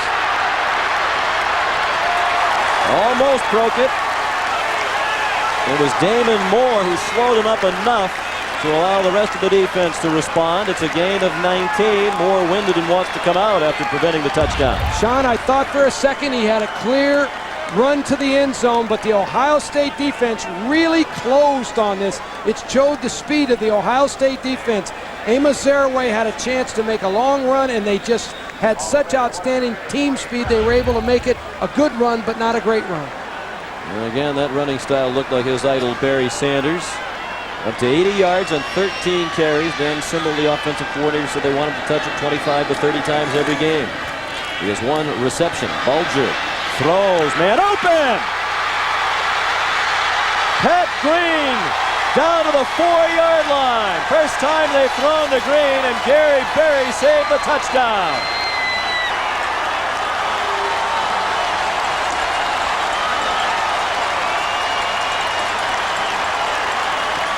We'll credit the offensive line of West Virginia. They gave Bulger the necessary time to get this ball to Pat Green. Pat Green runs a little post corner. He faked like he was going inside, then broke it outside. He beat the Ohio State defense. Gary Berry, number 1, the free safety. First and goal. They're at the 4 of Ohio State. Anthony Green now the lone back. He takes the handoff. Green down near the goal line. He's short of the end zone, and the clock will run. They have 1 timeout left. They'll have second and goal from inside the 1, and either they should line up or huddle quickly, or use the timeout. That's what Coach Nealon wants, and that's what he gets with 30 seconds left in the half. Clinton Wayne and Damon Moore stopped Green just shy of the end zone.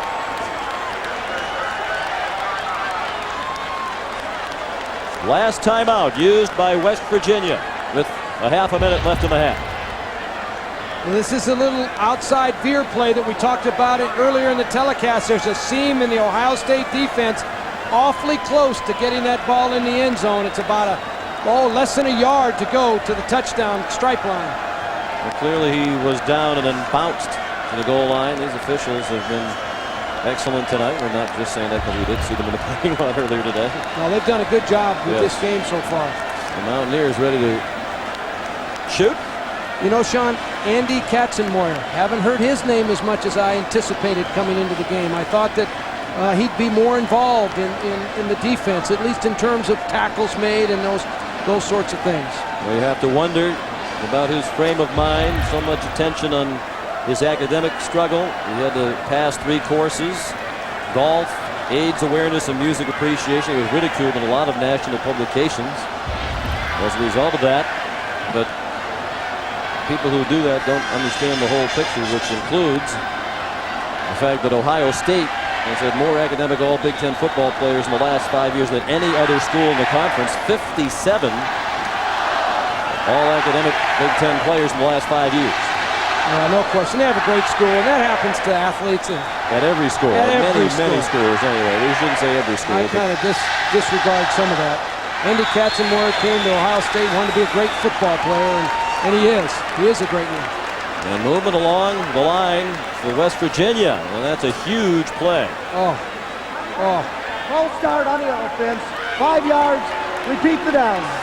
I would assume here, Coach, that they have 2 plays called, because if they don't score and they don't stop the clock by going out of bounds on an incompletion, they need to be ready to go. No question. You have to be able to call 2 plays, or you have just a pass play and you're going to get rid of the ball. You tell your quarterback, whatever you do, you don't take a sack in this area. It appeared that the right tackle, Brock Holland, number 69, was the culprit there. Critical error down there in the goal line area. Now they go out of the shotgun. Tight formation. 4 wide receivers into the game. And Zaraway stays in the block. Bulger would be wise to throw it away or find somebody. Throws it into traffic, and it is caught! A touchdown! What a play by Sean Foreman!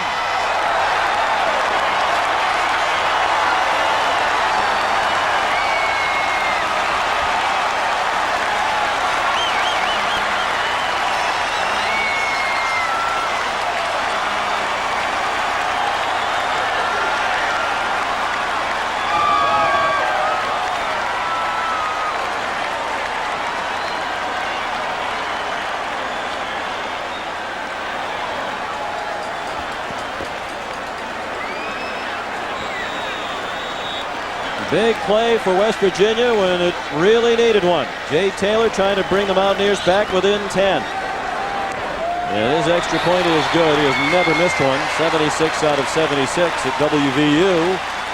And Don Nealon has something he can hang his hat on as he talks to his team at halftime. Well, what a huge momentum shift for West Virginia.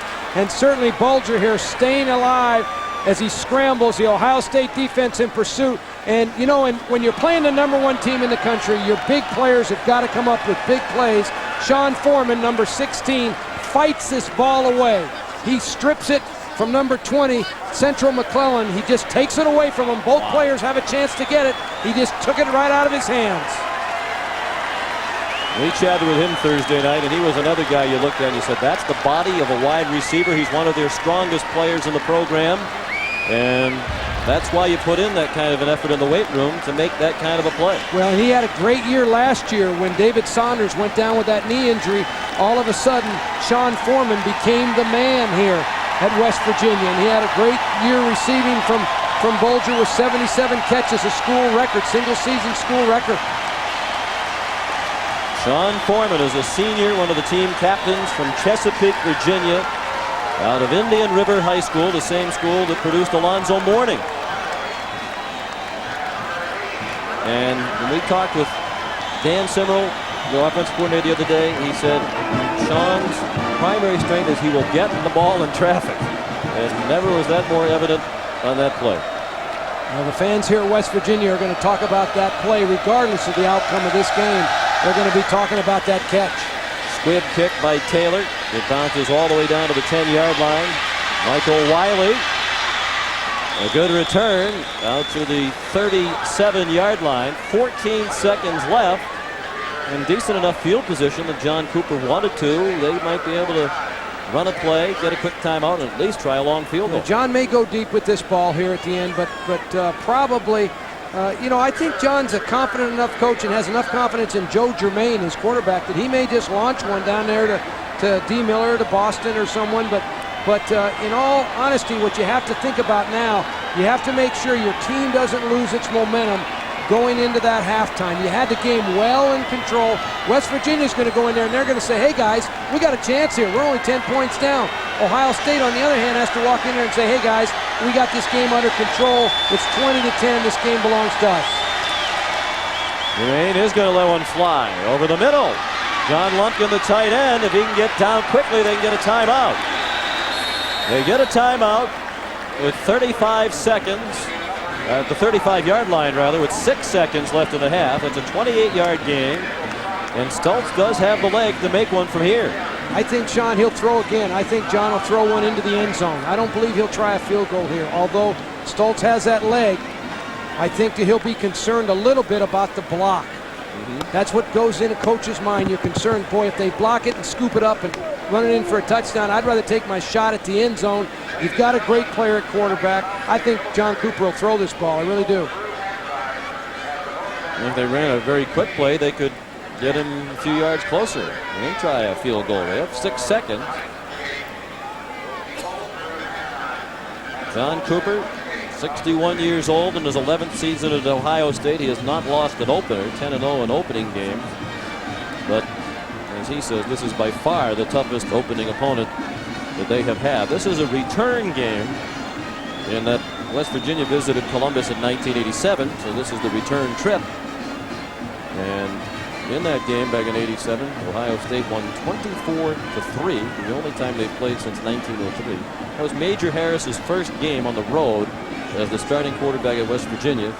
The Mountaineers turned it over in that game 8 times, but you might recall some of the other names who played in that game. Tom Tuchel was the quarterback and threw for 150 yards. Vince Workman was the leading rusher for the Buckeyes. Chris Spielman, who's here tonight, had 19 tackles. Let's see how they play it on 1st and 10 with 6 seconds left in the half of the West Virginia 35. Toward the sideline, he's out of bounds and came back in. That won't count. And that was still a very slow developing play. The goal must have been to score a touchdown on that play, Terry, because it took so long, they wouldn't give themselves time for another play in the field goal track. Yeah, he wanted to get in between the zones of the West Virginia defense, between the corner and the safety. They tried to get the ball in there. They just didn't do it. Let's head down to the sidelines. Here's Mike Mayock. I'm with Coach Nealon, and Coach, the first drive, the last drive, real clean. In between looked like a lot of missed opportunities. Yeah, we really did. We're having a little trouble communicating. This crowd is really noisy. And we've had about 4 formations that I haven't recognized, but hopefully we'll get it straightened out, and they're a good football team. We're going to have to play great. Okay, Coach, good luck in the second half. As Don would say, holy jumping catfish. We can't hear anything. That's the end of the first half. The score, Ohio State 20, West Virginia 10. Stay tuned. Tim Brando, Craig James, and Lou Holtz will bring you up to date on all of today's scores and highlights on the College Football Today. This is the play that got the fans fired up in Morgantown. Mark Bolger to Sean Foreman. And the young man whose dad was a quarterback behind Terry Hanratty is very pleased about it. Coming up, Sean McDonough and Terry Donahue will be along with the second half of Ohio State and West Virginia. The College Football Today AXA and Equitable Halftime Report has been sponsored jointly by AXA and the Equitable.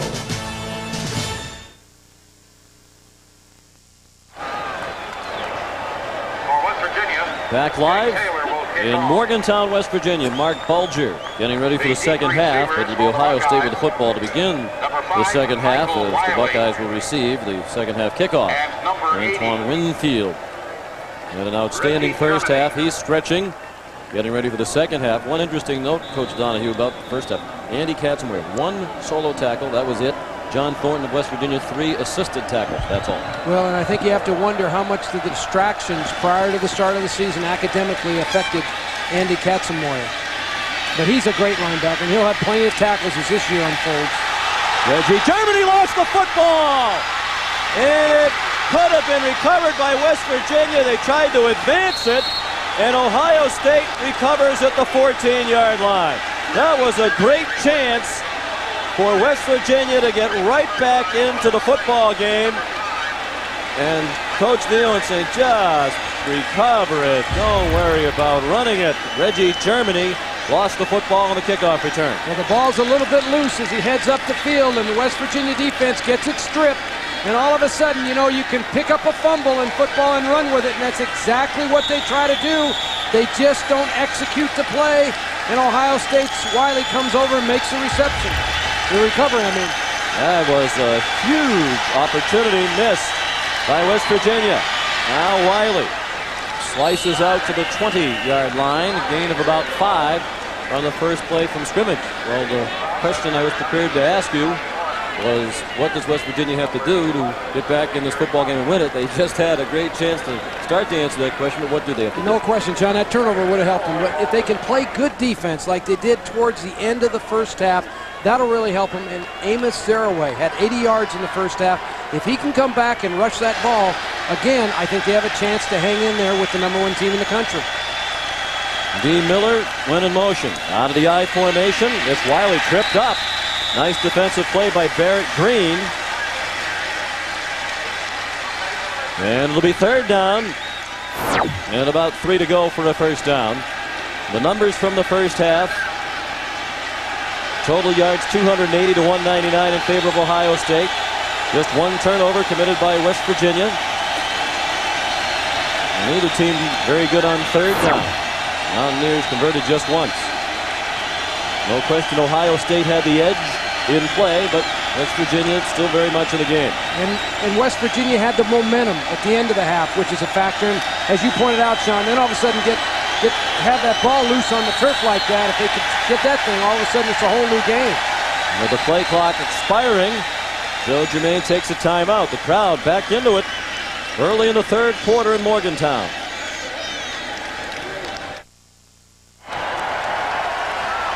The #1 team in the country leads by 10. Just underway in the second half. A big third down play here for Joe Germain. Third down and 3. The Buckeyes at their own 21. Lumpkin, the tight end, resets. And they go to split backs. 2 receivers to the top of the screen. Germain on the rollout. Throws. Incomplete behind David Boston. And the Mountaineer defense forces 3 downs and out. Sean, Ohio State ran the same play that they ran earlier in the game for a big completion. They went unbalanced line, Scary Stills here on the pass rush. No one really touches him. He hits Joe Germain as the ball is released. Again, the quarterback starts to feel that after a while.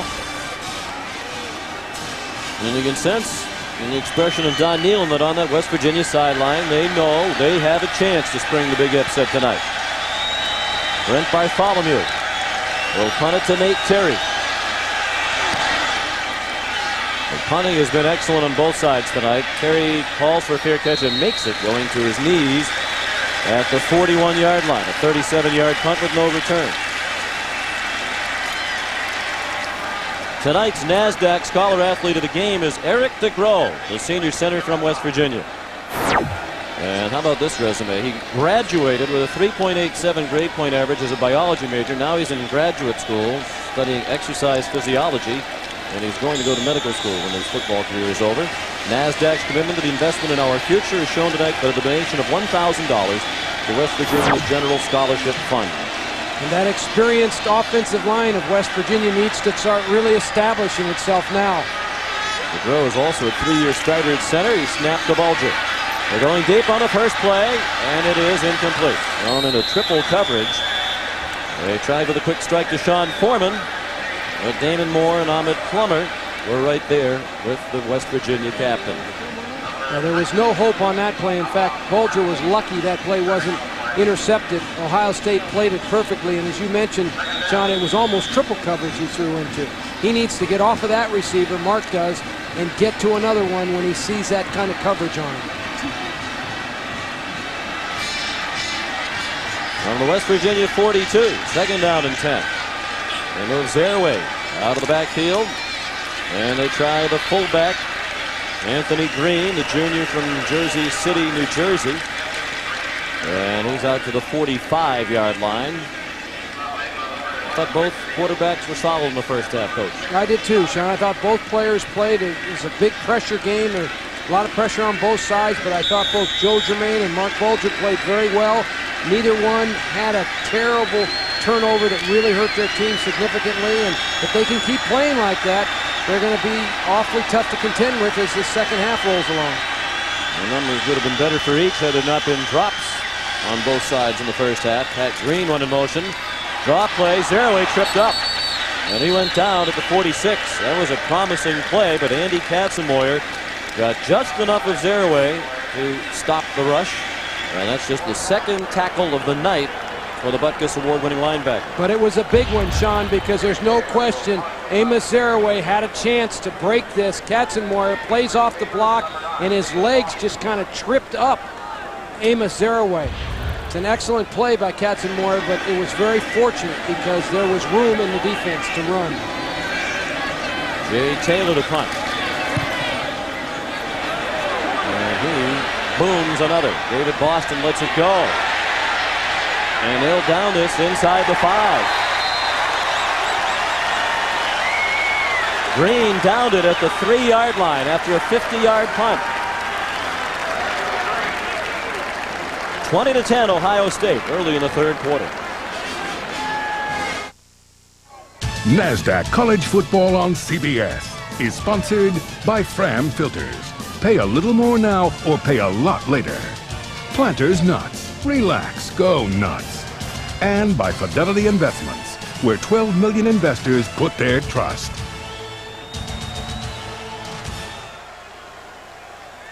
Some have called this, in the build-up leading up to the game, the most anticipated sporting event in the history of the state of West Virginia. Ohio State, the #1 team in the nation, comes to Morgantown. And the Buckeyes lead by 10, but with poor field position early in the third quarter. Jay Taylor's been a weapon punting for West Virginia, 5 times for a 50.2-yard average. Jermaine out of the end zone, looking deep. And it's overthrown. He was looking for David Boston. Charles Fisher had the coverage. Sean, this is such a critical area of the field. As you prepare for a season, you put your offense down inside the 5-yard line. You put your defense out there against them, and you tell your offensive team, hey, fellas, listen, we've got to make 2 first downs so we can punt this ball. If we don't make 2 first downs, the odds are the other team will score when they get the ball. So there's real pressure on the Ohio State defense to work for first downs right now. They're not thinking so much touchdowns. Just make a couple first downs so our punt team and our defense can play. High formation with the fullback, Matt Keller, lined up in front of Michael Wiley on 2nd and 10. Movement. And they're pointing at Tyson Walter, the left tackle. Are the Mountaineers saying that John Cooper's left tackle moved. Prior to the snap, false start on the offense, half the distance, still 2nd down. Tough to miss Tyson Walter when he moves at 6'5", 305. He's the young man who did such an excellent job filling the shoes of Orlando Pace last year. He took over as Pace went to the NFL as the 1st overall pick. Well, and the Ohio State coaches felt like he may be their most gifted, talented offensive lineman in terms of foot quickness. Wiley showing his foot quickness out to the 9-yard line. And he was tackled by Gary Tompkins. Talking about that offensive line for Ohio State, Coach, as we look at this play. Well, they're going to come off the ball and try to pop Michael Wiley on a little off-tackle play, and there's plenty of vision there for Michael to get through that defense. And West Virginia has 8 men up there in the front trying to stop the running game. They know here if they can get a big stop on this 3rd down, they've got a chance to force that punt. Line play for Ohio State on offense last year was mediocre for a big-time team. They've been excellent tonight. Jermaine has time again and throws, caught by David Boston. And he spins away from the tackler. And Boston is out to the 40-yard line.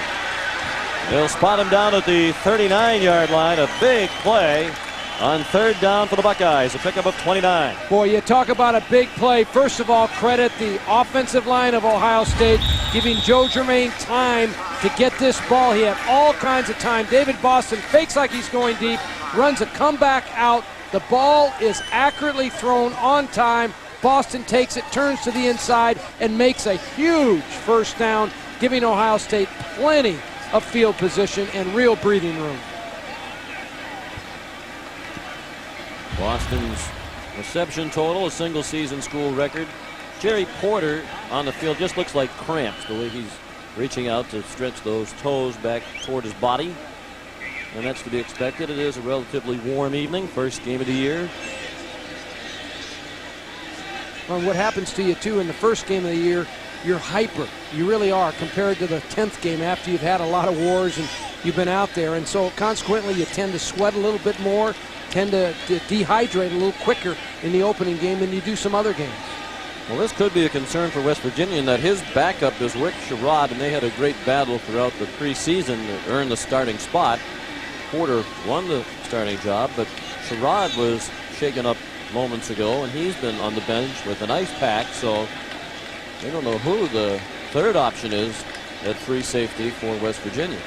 Well, that could be a real problem. It's been a problem area for them anyway, and with those 2 safeties down, don't think that Ohio State won't see that and immediately try to attack the free safety position. Well, Sherrod is certainly not going in. It looks like Porter could come back quickly if it's a current problem, as we suspect. Right now it's Dave Lightcap, a senior, number 35, in Wilmington, Delaware, who's in, primarily a special teams player throughout his career. Well, I tell him to get deep and don't get beat deep. He is deep. He's standing at the 50-yard line. I don't blame him. Jermaine changing the play. Goes for the quick pass, and it's thrown behind his intended target. Jimmy Redmond, a speedster out of St. Louis area. He's a junior from Lee Summit, Missouri, one of the fastest players on the team, and a former Missouri State long jump champion in high school with a leap of 24 feet. Good pressure that time from the West Virginia defense, particularly Gary Stills. Had a lot of heat on the quarterback and made him release the ball. It was a quick 3-step drop anyway, but he got there. He comes off the corner here and just runs right around the right tackle. Burris, 67. 2nd and 10. Wiley with another big hole in the middle, and then Barrett Green combined with Gary Stills to plant him into the turf quickly. Barrett Green is a big hitter, as is Stills. Green played in the secondary last year. One of the reasons they moved the linebacker, he was too aggressive. He'd frequently come up, deliver a late hit, particularly out of bounds. The coaches told us that we had to tell him what the sidelines are, explain to him that you don't go across the sideline and whack somebody. They hope that maybe he'll be a little more under control as a linebacker. And he is under control tonight, certainly. And Ohio State, they're in 2 tight ends some tonight because they want to make him play on a tight end. They don't want him in space all the time. They want him to line up on a 275-pound blocker. Another third down, another conversion by the Buckeyes. David Boston, the target again on third down, and he's into WVU territory at the 46. Nate Terry credited with the tackle, but Joe Germain is hitting his targets. Well, and David Boston is just going to work man on man. He runs nice routes. He's got speed. Fakes like he's going to go deep, just runs an out route. And again, the timing of the pass. As soon as he turns around, the ball is on the mark. Consequently, it's an easy reception. You got to give Joe Germain credit for that. 6 catches for Boston. They mix it up with Wiley, following the lead of Brooks Burris. And Wiley goes down to the 39. Barrett Green and Gary Tompkins combine on the stop. It'll be second down and 3.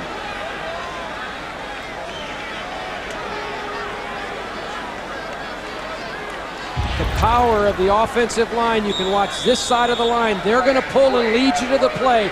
The big guard, the big tackle get out in front, and they lead Michael Wiley. You get about 650 pounds out there in front of you, and you move it. Second down and 3. Joe Montgomery. They fake to him. They throw to the end zone. Touchdown, Boston!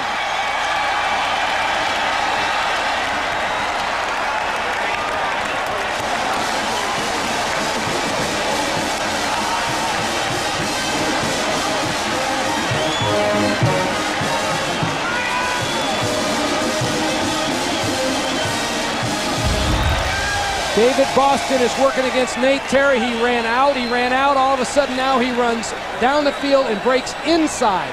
And consequently, he's wide open off the play action fake. Terry's all alone out there on space, just trying to cover a great receiver. David Boston making his presence felt on that impressive Ohio State drive. 39-yard touchdown pass. 7th catch of the night for Boston. Stoltz adds the extra point. And West Virginia with a couple of chances early in this half to make it a very tight game. Now the Mountaineers are down by 17 with 8:46 remaining in the third quarter in Morgantown. What's up? We number 1 all the way, baby. See Walls clowning? David Boston, the junior from Humboldt, Texas, has given the band reason to cheer for the Buckeyes. One of the things you like to do, Sean, you like to run play-action pass. You want a pass to look like a run. Here, Ohio State fakes a run, and you can see the safety. He gets frozen. Instead of being able to come back off the hash, he gets frozen and leaves all of the inside area for Nate Terry to try to defend alone, and he just can't cover David Boston. He's too good of a player. So Dan Stoltz will kick off.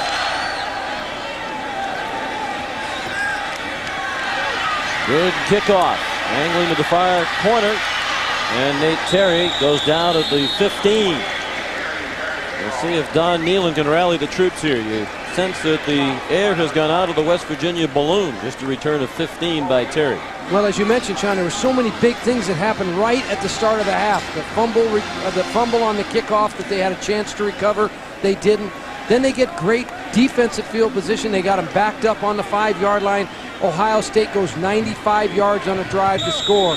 This is where you've got to talk to your team. You've got to encourage them and just say, hey, guys, we're still in the fight. We signed up to play for 60 minutes. Keep playing. That was a 96-yard touchdown drive on 8 plays. It took just 2 minutes and 51 seconds.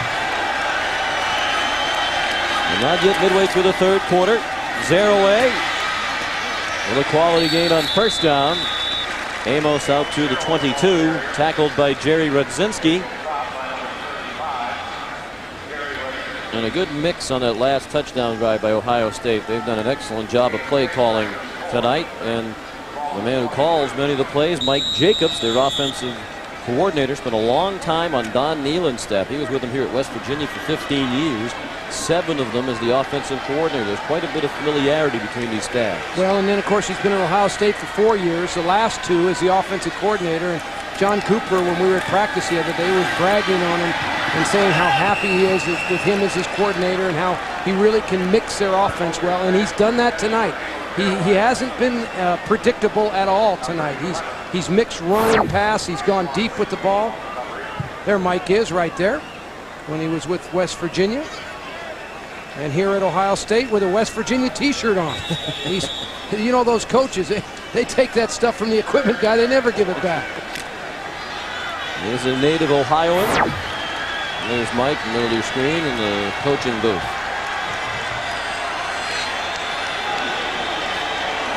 Third down and 4, under 8 minutes left in the third quarter. The #1 team in the country leads by 17. A flag is down at the line of scrimmage.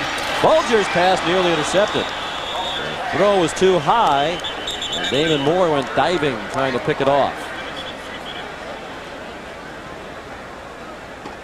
Let's check out the flag. It was thrown by the official on the line on the near side.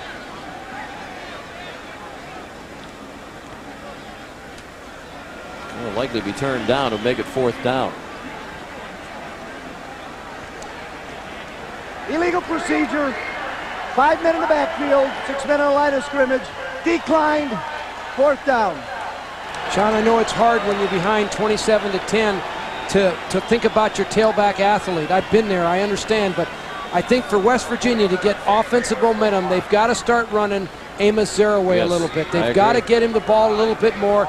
Get an offensive rhythm. Don't try to get all 17 points back in such a hurry. It's not going to happen, particularly against this defense. Jay Taylor punts. He continues to be the star of the night for West Virginia. And it goes out of bounds at the 38-yard line. A 40-yard punt without a return. And there's a flag back at the line of scrimmage. And it's a hold against the Mountaineers. John Cooper is saying make them kick it again.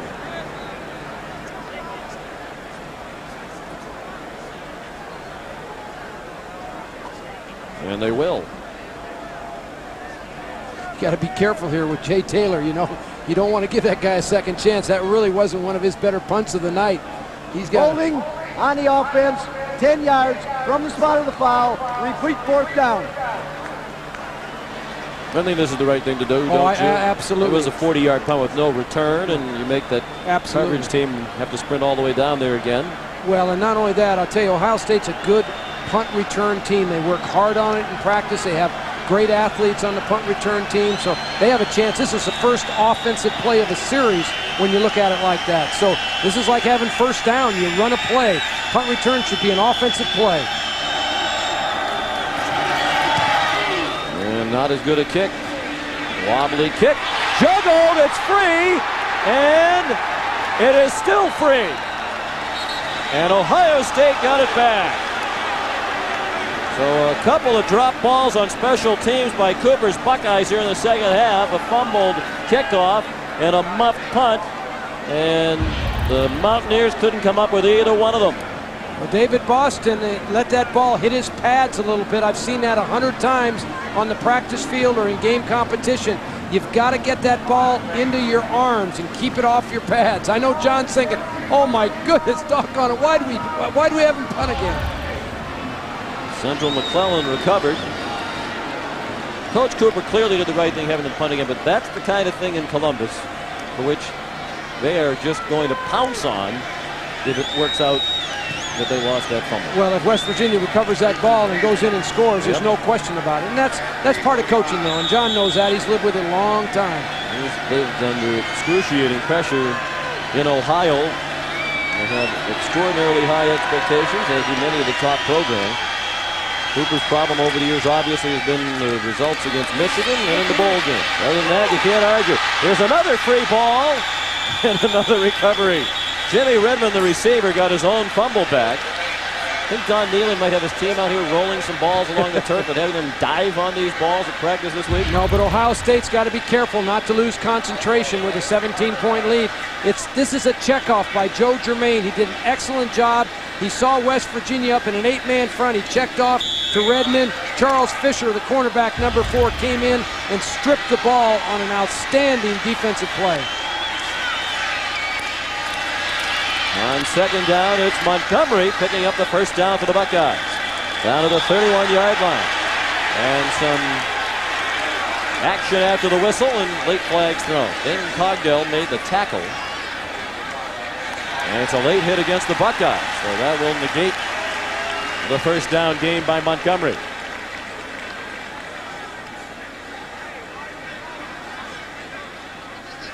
Was at the end of the play. They did get the first down. They'll walk it off from the end of the play.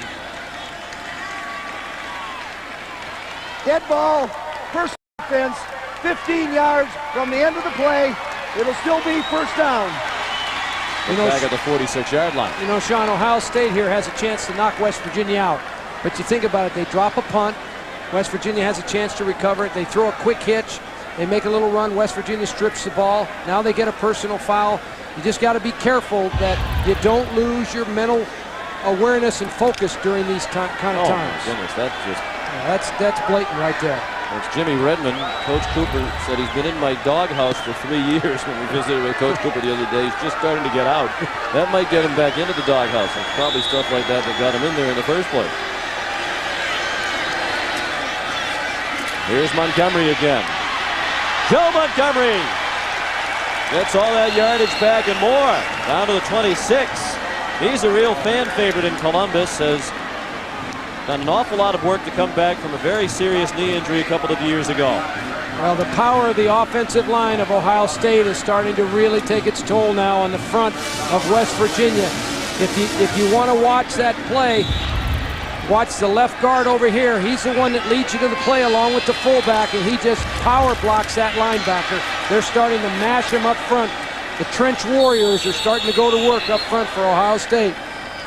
The helmet came loose as Montgomery got the call again. It was in 1996. Montgomery was in the midst of a terrific season. He suffered a major knee injury in a game against Minnesota.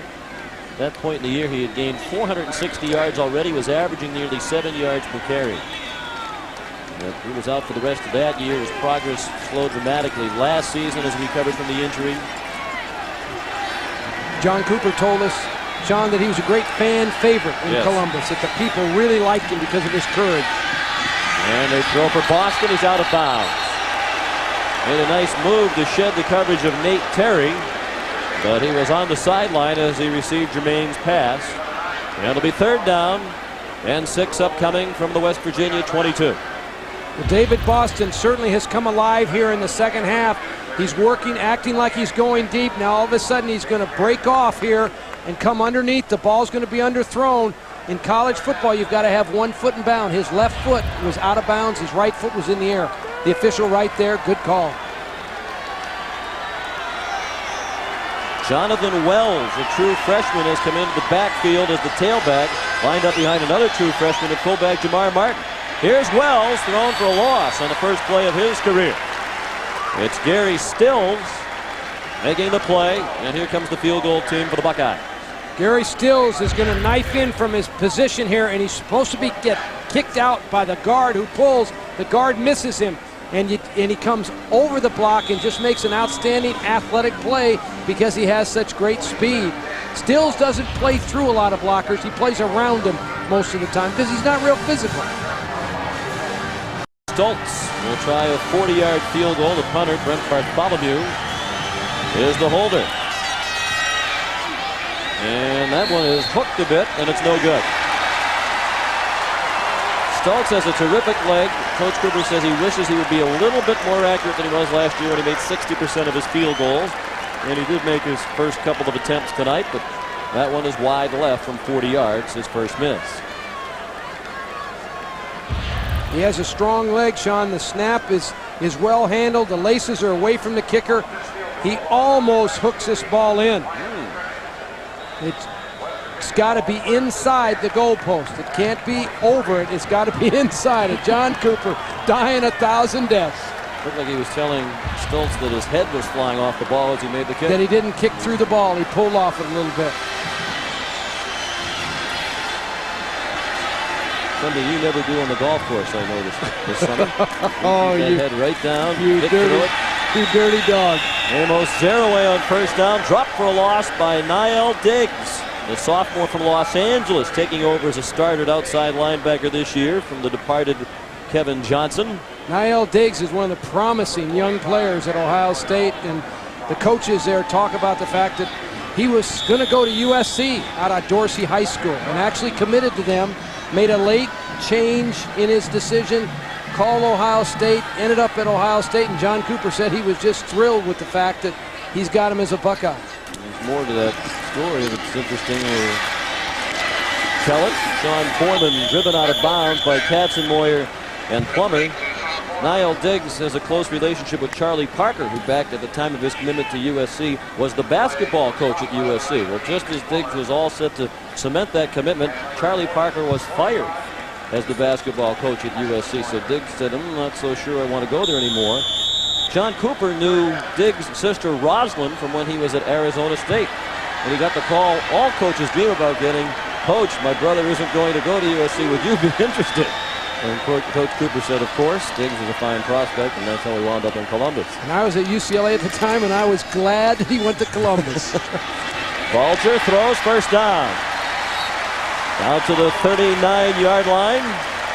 3:42 remaining in the third quarter. Corey Ivy on the receiving end of the pass from Bulger. First and 10, Mountaineers. The NFL Today brought to you by Southwest Airlines. It's our day of NFL coverage starting tomorrow on CBS at 12 Eastern. Jim Nantz leading our team with Brent Jones, George Seifert, and Marcus Allen. And they will also join us at halftime. I want to apologize to our outstanding halftime sponsor, AXA. I call them AXA, trying to keep track of all these numbers and names of the players. Missed our sponsor. We don't want to do that because we really appreciate them. Sean Foreman made the catch out near midfield, a little bit shy of the first down. Antoine Winfield and Central McClellan made the play on Foreman. He's about a yard and a half short of the first down. Mark Bulger has a nice drive started here for West Virginia. One of the things that is interesting when you watch the Ohio State defense play, they don't give up big plays. They'll let you hit some balls in front of them. You can take some outs and some underneath things, but they're not going to get beat deep very often. They make you really work for your yardage. Sign of good coaching, I think. They're coming a blitz. Bulger dumps it off, and Beck got tangled up with the umpire. And the pass is incomplete. And it'll be third down and short. 27-10. Ohio State has the lead. And West Virginia could really use a score here in the final minutes of the third quarter. A score on this possession. And guess who came on that blitz, Sean? Number 11, Antoine Winfield. My man, my defensive back. He's blitzing again. It's been an exciting time for Winfield. He had a son. He was born about 2 weeks ago, Antoine Jr. Bulger on the draw, and zero-way stop. On third down and short, it was Gary Berry, who's had a terrific game at free safety for Ohio State, in to help blow up that play. West Virginia had completed some passes and had a little bit of rhythm in the running game, throwing game going. They tried to slip a little draw to zero-way. Ohio State on the blitz. Katzenmeyer, Berry, all that big beef in front of Ohio State just ate it up. Excellent play. There's a junior, Worthington, Ohio, from an Ohio State family. His mom was an OSU graduate, Lynn. And now Gary Berry's mom works at the university. And a punt by Taylor, out of bounds at the 26-yard line. That's where Ohio State will begin. Not the best effort of the night from Jay Taylor. He might be getting leg weary. That was just a 29-yard punt. A view from the ground. We'll also tell you the views from above from the MetLife Blimp Snoopy 1. They've been terrific tonight. Snoopy 1, the MetLife Blimp, teaming up with CBS to provide you this aerial coverage. Football action between Ohio State and West Virginia. That blimp cruises at a speed of 35 miles per hour at an altitude of 1,200 feet. Jermaine on target to D. Miller. First down, Buckeyes out at the 44-yard line. Ohio State's going to go to work with their traditional offense. They like to throw on first down. They've done it all night. That's a first down pass. It loosens up the defense. but look for them to come back with their power running game. Their tailbacks are good runners. They have a big offensive line. They're going to pound you and throw until you wear down. Jermaine missed the handoff. Wiley got it off the turf, and he's dropped for loss by Damon Cogdell. Great to see Cogdell in there. He suffered a very serious injury last year. Fractured his hip and had a plate inserted. We're not certain how long he'll be able to go this season. His future very much in doubt. It all depends on if the blood continues to flow through that hip. And he was their best defensive player, according to the coaches, last year before the time of the injury, and now he's just trying to get back near full speed. Well, and watching him practice on Thursday, Sean, I'd say he's at about 85%, but he's courageous. He wants to play. He's not 100% for sure out there, but it's great to see him work. Stills has another sack. His second as he went right around Brooks Burris to drop Joe Germain back inside the 33-yard line. Well, the Ohio State coaches were concerned about Burris trying to block Gary Stills because of his speed. Here he just has an arm under and just uses that speed and athleticism. He doesn't try to battle Burris. He just runs right by him. Gary Stills emotional.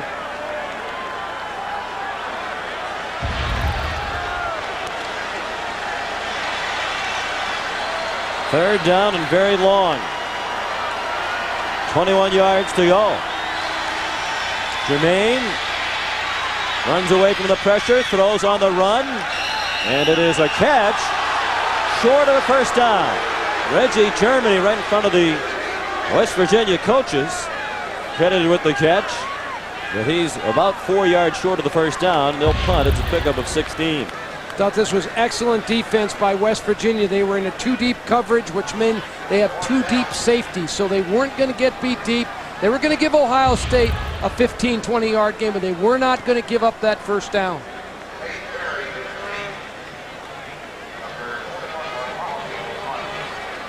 Brent Bartholomew will punt to Nate Terry. Terry standing at his own 10. Under a minute remaining in the third quarter. Only one score in this quarter, touchdown by Ohio State. They led by 10 at the break. They now lead by 17. Bartholomew got the punt off. Terry trying to get outside to the right. And Terry's out of bounds at the 27-yard line. Good effort to run it back 17 yards after a 41-yard punt. Kevin Hauser's the long snapper chased him out of bounds. Looked like somebody rushing right up the middle for West Virginia just got shirt tackled down to the ground, but there was no flag back at the line of scrimmage. West Virginia came with the punt block. Nate Terry did most of that return yardage on his own because everyone else was going after the punter, tried to put the block on him. And the time is now for the West Virginia offense. If the Mountaineers have any chance of a comeback, they need to get started quickly. 4 wide receivers, and Zaraway the lone back behind Bulger. Bulger after the pump fake throws for Foreman incomplete. He was well covered by Ahmed Plummer. Mark Bulger was going to go to Virginia Tech. That was the decision he had made out of Central Catholic High School in Pittsburgh. But his mother convinced him to go to West Virginia. Mark told us a couple of days ago that his mom particularly liked Coach Nealon, and the staff thought that this would be the best place for him, and Mark is very glad that mother knew best. Well, it happens a lot in recruiting. You know, sometimes the young man thinks he wants to go one place, and the parents kind of have an influence, and certainly they've raised him up to that point in time and influenced him on all decisions, and they're going to influence him on that one. The pitch to Zaraway, and all of a sudden he can't get out of the backfield. Bulger's mom, a major influence, and there's his dad in the middle of your screen. Jim Bulger, a quarterback at Notre Dame in the early 70s. They're an athletic family. Mark has 2 sisters who we are told are being very highly recruited in basketball right now.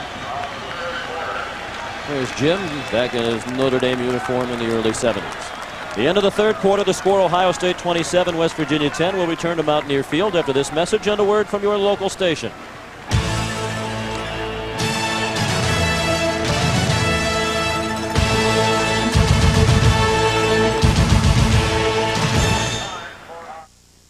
Trying to convert from their own 27.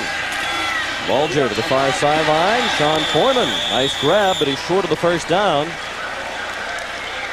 at the 36-yard line. And it'll be a punt. Don Nealon deciding not to go for it just now with the fourth quarter still be played. But Ohio State defensively, they've done a terrific job tonight on Amos Zaraway. Well, no question. Amos Zaraway had 80 yards in the first half. He's gotten 1 yard in the third quarter. So the defense has adjusted, particularly from that opening drive. That's where they really made their adjustments. Jay Taylor on the punt. And that's getting redundant. David Boston back for it. And Taylor drives another. Boston decided to forego the fair catch, even though the Mountaineers are down quickly, and Scooter Davis made the tackle after a 47-yard punt. Here's Mike Mayock. You know, Sean, it's no secret that Ohio State has taken a national black eye, mostly because of the eligibility problems of 3 other star athletes, most specifically the courses taken by Andy Katzenmoyer. But I think too often we in the media focus on the negative and not the positive. And at Ohio State, there's a heck of a lot of positive to talk about. For instance, they have 57 academic All-Big Tens in the last 5 years. That's number 1 in the Big Ten Conference. And secondly, they have 5 returning starters that are academic All-Big Ten. And once again, Sean, I truly believe we spend an awful lot of time on the negative and we never accentuate the positive. Well, I would agree in part with that. I'm sure we never accentuate the positive. At least you do, Coach. I'm not sure that I do. Mike's right there, but you are a positive guy. I tell you, you got to be careful what you say around you. You're gonna challenge it. But I think Mike does bring up a good point, though, because Ohio State has taken a black eye, no question, this summer about that. But you know what? Maybe deservingly so, too. I mean, they've had... Well, I want to research the transcripts from college or high school, whatever, of some of these media members who have ridiculed him for the courses he's taken. The fact of the matter is, there are courses for which he's getting credit that will keep him eligible, and that is what he wants to do to play football, and it's all within the boundaries of not just Ohio State, but the Big Ten has requirements. So, I know I took some courses that I'm not so sure I would want to have displayed on national television. Well, and the other point is, too, Sean, you know, there are other students in those classes. Yes, there are. This is not just a class that Andy Katzenmoyer gets to go to. There are other students. So, I think that Mike's right. There's been an awful lot made of that. The point is that he went to Ohio State. He went there because he wanted to be a great football player. He certainly has been eligible. He's met the minimum requirements by the NCAA and by the university and by the Big Ten. And he's playing here tonight. So God bless him. And it's news, obviously, because of his stature within college football. Is clearly one of the best players in the nation. Jermaine on third down converts again. This time D. Miller makes the play out to the 36-yard line. There's a flag down. We talked earlier about Barrett Green, and sometimes he gets a little caught up with the late hits. And this might be another late hit by Green on the quarterback, Joe Germain.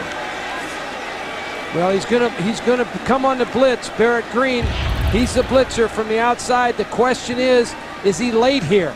The ball's released. I think he punches up underneath the quarterback. I think that's the point. I don't think it's the hit. It's the punch with that elbow up underneath the chin, in my opinion. A blow to the head. That's going to be flagged every time, and it should be. We mentioned earlier that's been a problem for Green in the past, and here it is in the season opener tonight. And that moves the ball across midfield to the 49-yard line of West Virginia. Jermaine has had a very good night.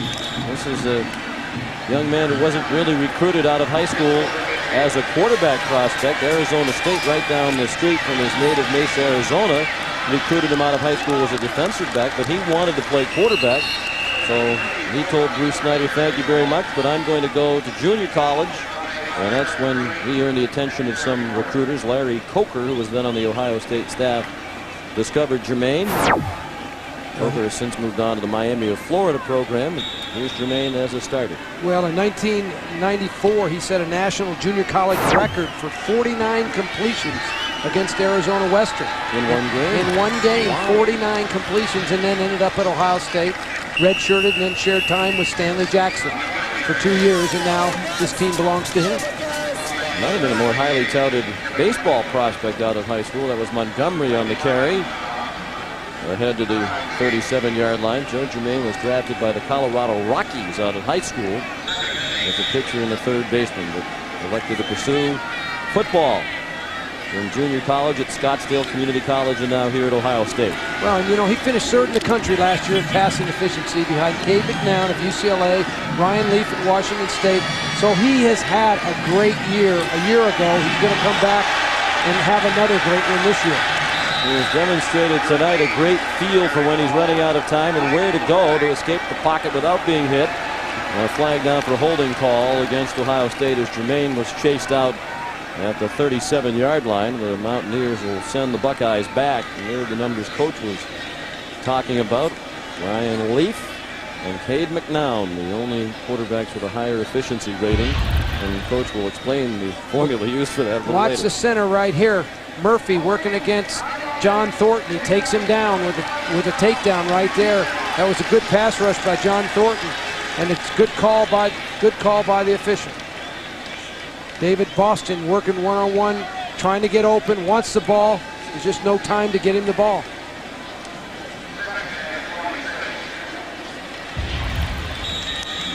Second down and long now. They're back in their own territory are the Buckeyes. John Nealon in his 19th season here at West Virginia, the winningest coach in the history of the program. Seems like every 5 years they pull up the big year. Undefeated regular seasons. In 88-93, they're in trouble as they try to do it in 98. Because they're down by 17 in the opener with 12 minutes left. That pass incomplete in the direction of Reggie Germany. Looks like they're on a 5-year plan here at West Virginia, and they do have a very good team with a chance to have a big year this year, but they're struggling here in the opener against the #1 team in the country. Well, they are struggling tonight, but if Don can keep his team healthy, there's no question they have enough offensive weapons, and their defensive team will come along if they just don't get riddled by injuries. That he can have one of the better teams he's had in recent years. And they have what appears to be a very favorable schedule after this game in the next 6 or 7 weeks. It was not loaded with traditionally tough opponents. Germain on third down and long throws, and it is broken up on a nice defensive play by Gary Tompkins.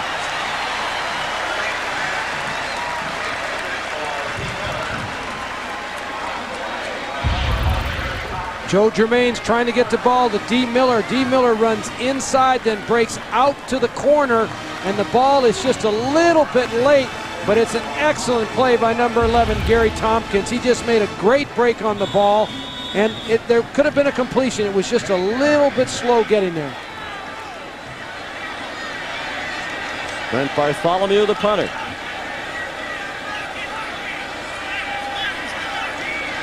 He's become an excellent punter. And he credits watching film of Tom Tupa, the former Ohio State punter, with improving his technique. Tom Tupa still in the National Football League and thriving with the New England Patriots. Time running out on West Virginia. The Mountaineers down by 17 in the fourth quarter. CBS Sports, what a weekend this is on CBS with the tennis and the college football and the NFL tomorrow, and more tennis on Monday. First and 10. Mountaineers. Bulger throws into traffic. And it is caught by Corey Ivy. And he's out at the 33-yard line. It'll be second down. Corey Ivy runs right in between Andy Katzenmoyer and Jerry Rudzinski, and all of a sudden those guys just squeeze it off. That's an awfully good core of linebackers in there for Ohio State. Nice little throw, though, by Bulger, getting the ball in there on a quick little slant. Ivy's a junior from Boca Raton, Florida. Now Zeraway. Now, Coach, I have to ask you about Amos Zeraway.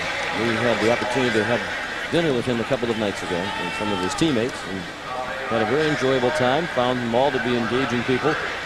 but I was very surprised when Amos said he always wanted to go to UCLA. And who was the coach at UCLA when he might have been making that move? I want to know who the recruiting coordinator back on the East Coast was. That's the issue. Amos told me that, I about died. I said, hey, don't tell me that. You're ruining my steak dinner. Third down and short. They like the uniforms, like the Southern California atmosphere. He's in trouble again. They keep running a deep handoff, and it keeps getting smothered. That's a loss back to the 29. Jerry Rudzinski made the tackle. And it's too bad that Zaraway isn't having a better opportunity to demonstrate his skills, because he is a Heisman Trophy candidate. Playing at West Virginia, doesn't get many shots on national TV. But tonight he has absolutely nowhere to go. Well, and I think you have to credit the Ohio State defensive line. They have certainly held their own against a veteran West Virginia offensive line. Coming into the game, I thought that West Virginia's offensive line matched up extremely well with Ohio State's defensive line, but Ohio State's held its own. Jay Taylor's punt returned by Boston. And they swing him down at the 25-yard line, perhaps the 26. Barrett Green made the tackle. A 43-yard punt by Taylor on his 9th punt of the night. 9:45 remaining in Morgantown. NASDAQ College Football on CBS is sponsored by Mitsubishi Motors, the all-new 1999 Galant. Wake up and drive. Frost Brewed Coors Light, who reminds you the three most important words are hay, beer, man, and by the NASDAQ stock market. Huge crowd tonight, disappointed, most of them, not the Ohio State fans, most of them disappointed about what has happened. 68,409, the third largest crowd in stadium history. And there have been some renovations to the stadium, where they could even put more people in here, and they changed some of the laws about standing room. Ed passed along, the athletic director said they easily could have sold at least 30,000 more tickets for this game, and sold out for months. Wiley through a big hole. And Michael Wiley goes out to the 41-yard line, tackled there by Nate Terry. Coming this fall, he has the power of a lineman, the speed of a halfback, and the leg of a kicker. Sammo Hung is the LAPD's new MVP on the action series Martial Law, Saturdays on CBS starting September 26th. A lot of weapons there for Sammo. The guy looked a little bit like you, Sean. Quick, agile, hostile, all those things. Agile, mobile. Jermaine down. That's a sack. The third for West Virginia. Kevin Landolt, the sacker this time. The senior from Burlington, New Jersey, out of Holy Cross High School, where he played with Ryan Pukanis, who's now a starting offensive lineman at West Virginia. Landolt was the state heavyweight wrestling champ in New Jersey in high school. Well, Ohio State came with a misdirection pass, tried to slip the fullback out into the flat, had a deep receiver down the field. They never could really get the play started. West Virginia defense, Steve Dunlap, brought the pressure from the outside, kept the quarterback in the pocket. Steve Dunlap played at West Virginia, been on the staff for 15 years. Wiley bounces outside, and he's close to a first down. He crossed midfield. Looks like he's going to be about a half-yard shy of the marker. Nate Terry, Jerry Porter on the stop. Well, that was a good run by Michael Wiley. He had a chance to be tackled 2 or 3 different times, and he broke tackles. It was really well played at times by the defense. Watch this side of the line. They're going to take you to the play. The guard kicks out. The tackle tries to lead through. Wiley makes one man miss, breaks another tackle, runs over the third guy. Aggressive downhill running. He attacks the defense. That's what you like in your tailback. He lost a tire, so Joe Montgomery's in, and he gets the call on third down in less than a yard, and Montgomery picked it up. Wiley has 140 yards rushing now on 17 carries. And we're down to 7:49 remaining in the fourth quarter. Ohio State, the #1 team of the nation, apparently on its way to an opening victory. And they'd be 11-0 in opening games under John Cooper if it stays this way. And Wiley had a 9-yard average in the first half. That's how well he played in the first half for Coach Cooper and the Buckeyes.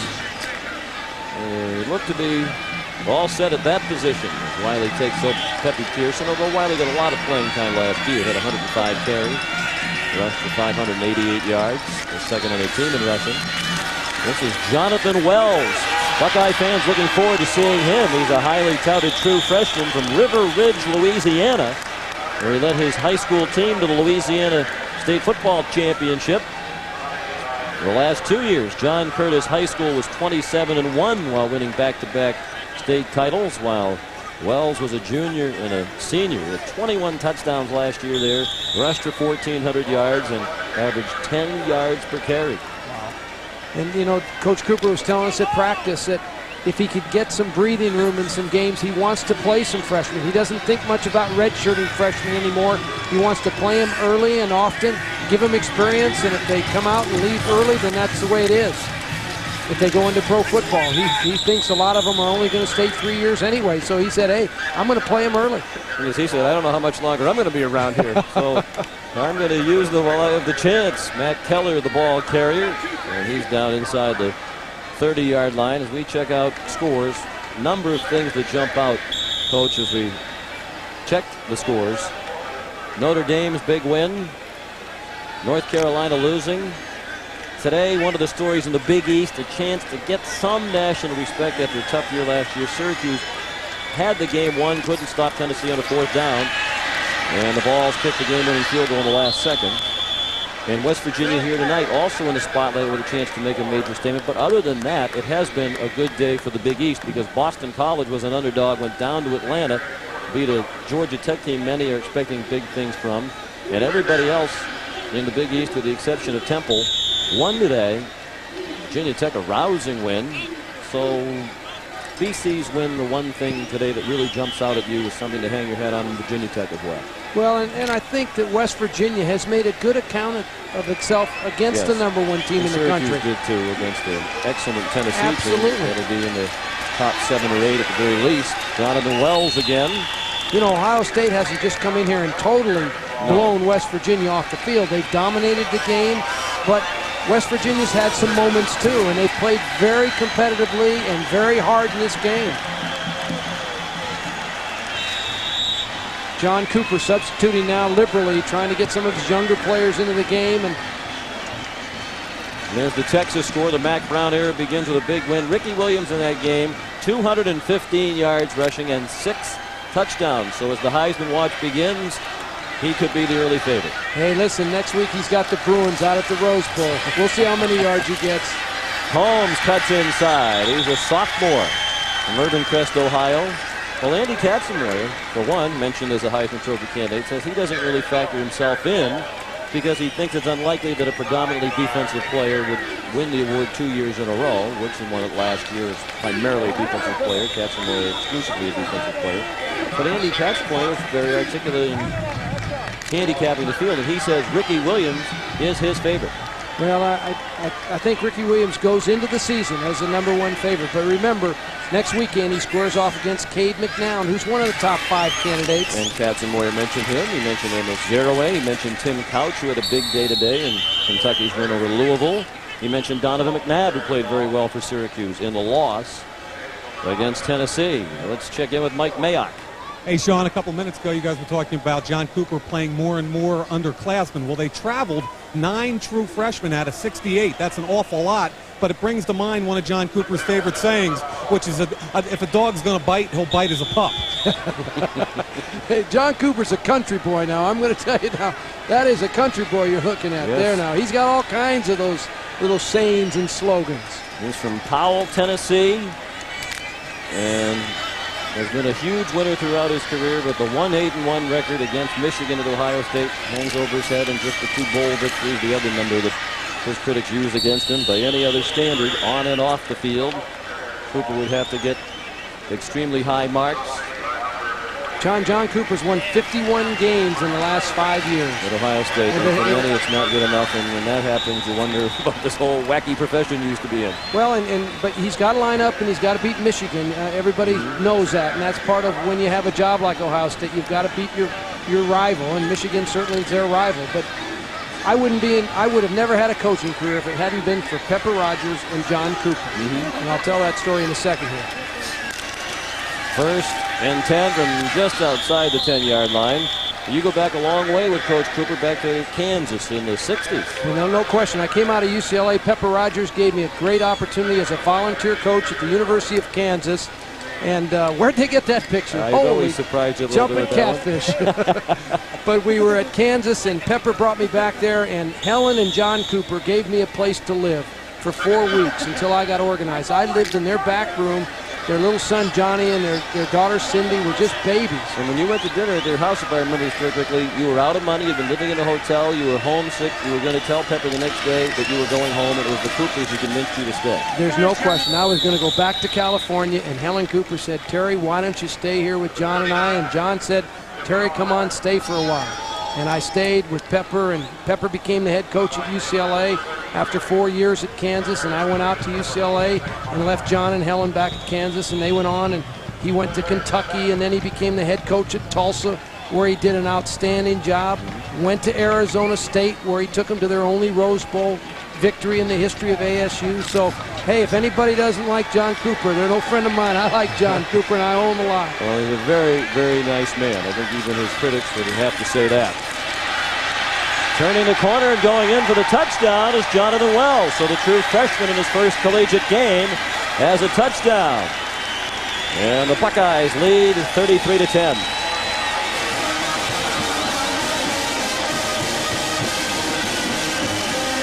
The strength and the power of the Ohio State offensive football team has simply worn down the defense of West Virginia. They have too many weapons, too many wide receivers, too many big linemen, too many outstanding running backs for West Virginia to hang in there.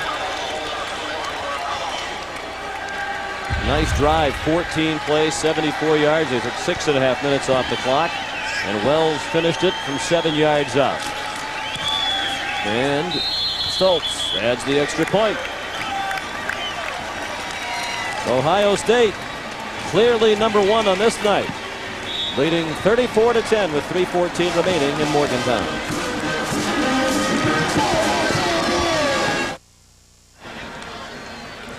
West Virginia has just one first down in the second half. The Mountaineers trail by 24.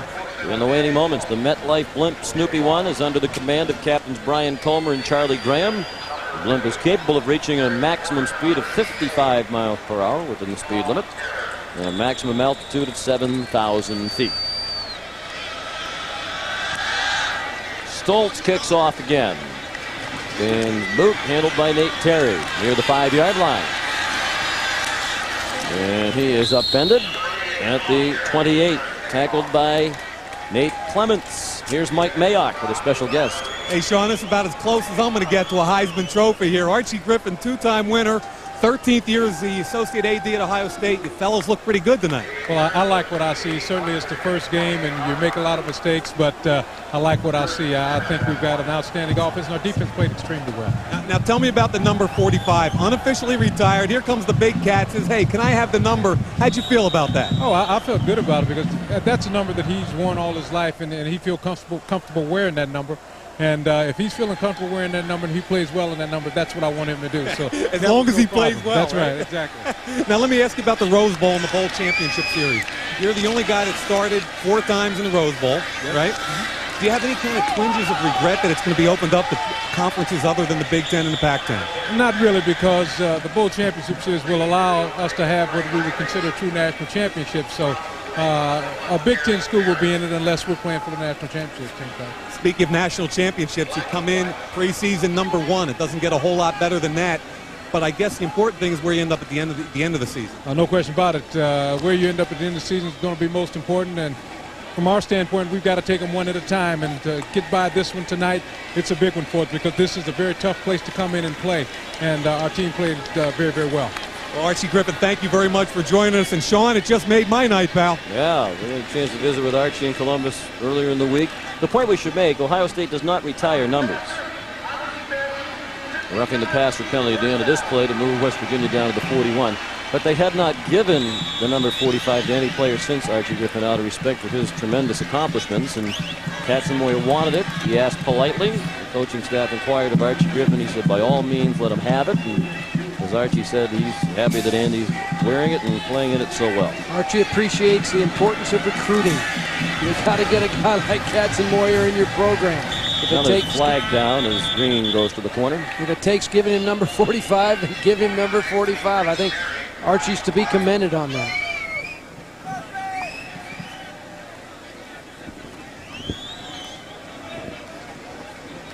Well, we mentioned earlier the road ahead for West Virginia, and their season could get dramatically better in a hurry. They had opened with the number 1 team in the country, but look at the upcoming slate. Maryland and Tulsa here, at Navy, at Temple, Miami here. You would think they could easily be favored in all of those games, at Virginia Tech, Syracuse, at Rutgers, BC, and at Pitt. So I think this is a team that's still going to have a winning record, coach, and go to a bowl game again. Well, I do too, and I think Don Nehlen does a great job. He has for years. I mean, he's been here 19 years. He always fields a competitive, tough, hard-nosed team.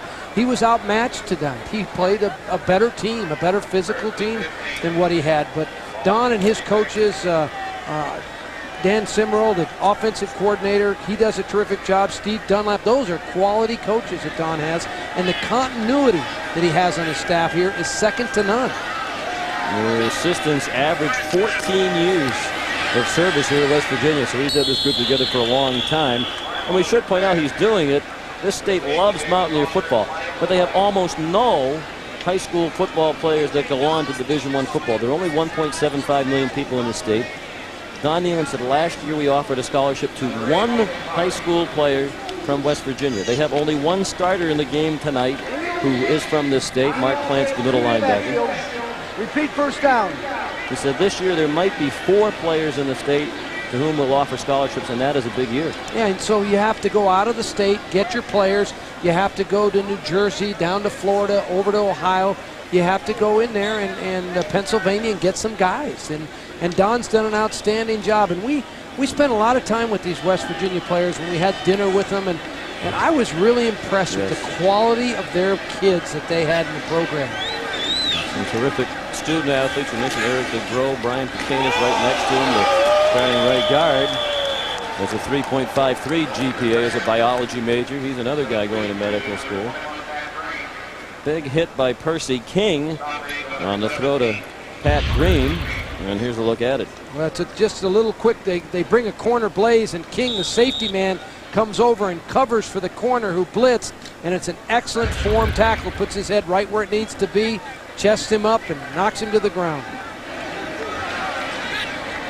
Approaching a minute remaining, Ohio State opens with a very impressive win on the road. That pass knocked away.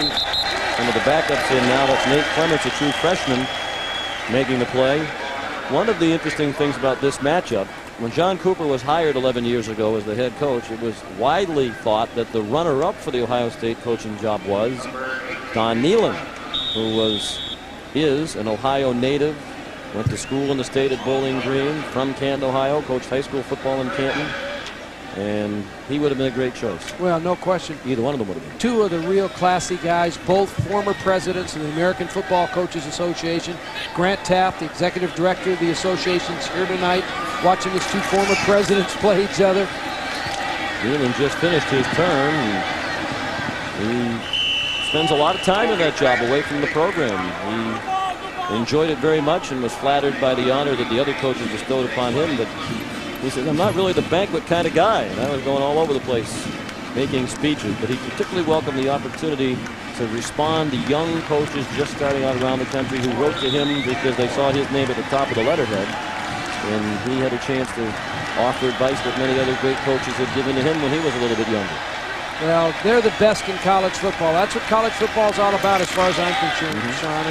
And those guys have given to the association. They've given to the game of football. Somebody's going to win tonight. Somebody's going to lose. That's the way it always is. But those 2 guys are classy acts.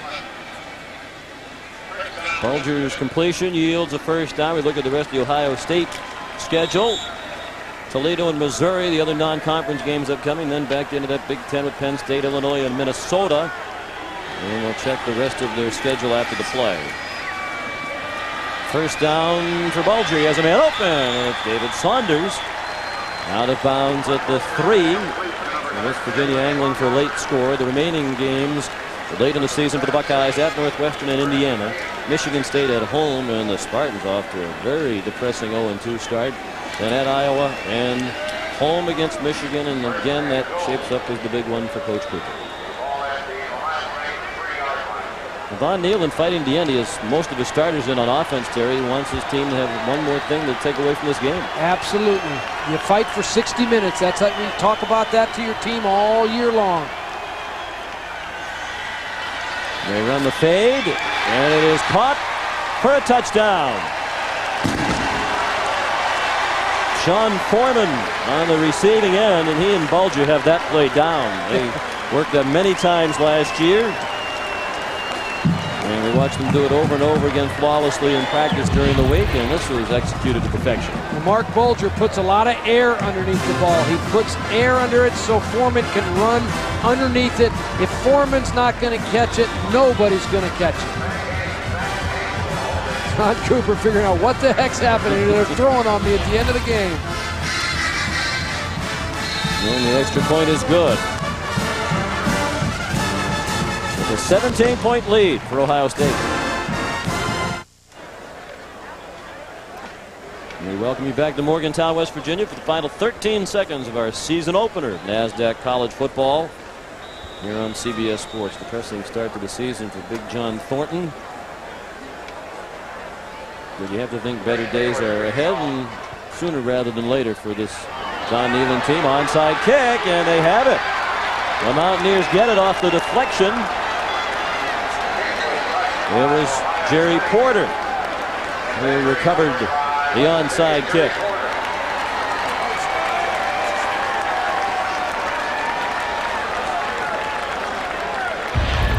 Well, it's a good opportunity for both teams, both West Virginia to practice their onside kick and for Ohio State to practice their hands team.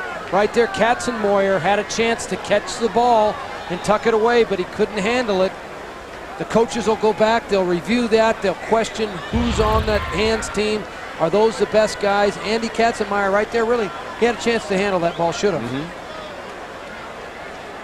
Well, Don Nealon fighting the bitter end. 9 seconds, all they need to do is score 3 more times. I'd say this ball will go deep here, try to get a score. Play action fake, they probably weren't faked out by that fake, and it is intercepted. First of the night, and it was picked off by David Mitchell, the sophomore from Westerville, Ohio, in his first career interception. So an impressive start to the season for #1 Ohio State as they come into a very difficult stadium in which to beat the home team, and they beat number 11 West Virginia convincingly, 34-17 the final. John Cooper still perfect in openers at Ohio State, and he's with Mike Mayock. Coach, great opening game. Are you satisfied with the way the #1 team in the country played tonight? Obviously, I'm satisfied to come here to West Virginia in this hostile crowd and win like we did. You know, it's very, very satisfying. Obviously, we can play better. I don't like the penalties. I don't like the turnover, stuff like that. But, hey, I'll take it. A win's a win. How about Joe Germain? Boy, is he a heady kid. If we give him time to throw the football, he can throw it. We got a couple of wideouts that can catch it. So we need to get our running game cranked up. But the defense won it for us. Anytime you hold 0 weight, I think the minus yards rushing in the second half, great Coach, effort. he had 80 yards in the first half, and I think you're right, probably minus in the second. Yeah, he's a good football player. Don's got a good team. It was a great win for us. Coach, good luck the rest of the season. Thanks very much. Congratulations to Andy Katzenmoyer and the Buckeyes. For Terry Donahue and Mike Mayock, Sean McDonough saying so long from Morgantown, West Virginia. #1 Ohio State has defeated West Virginia 34-17. This has been a presentation of CBS Sports.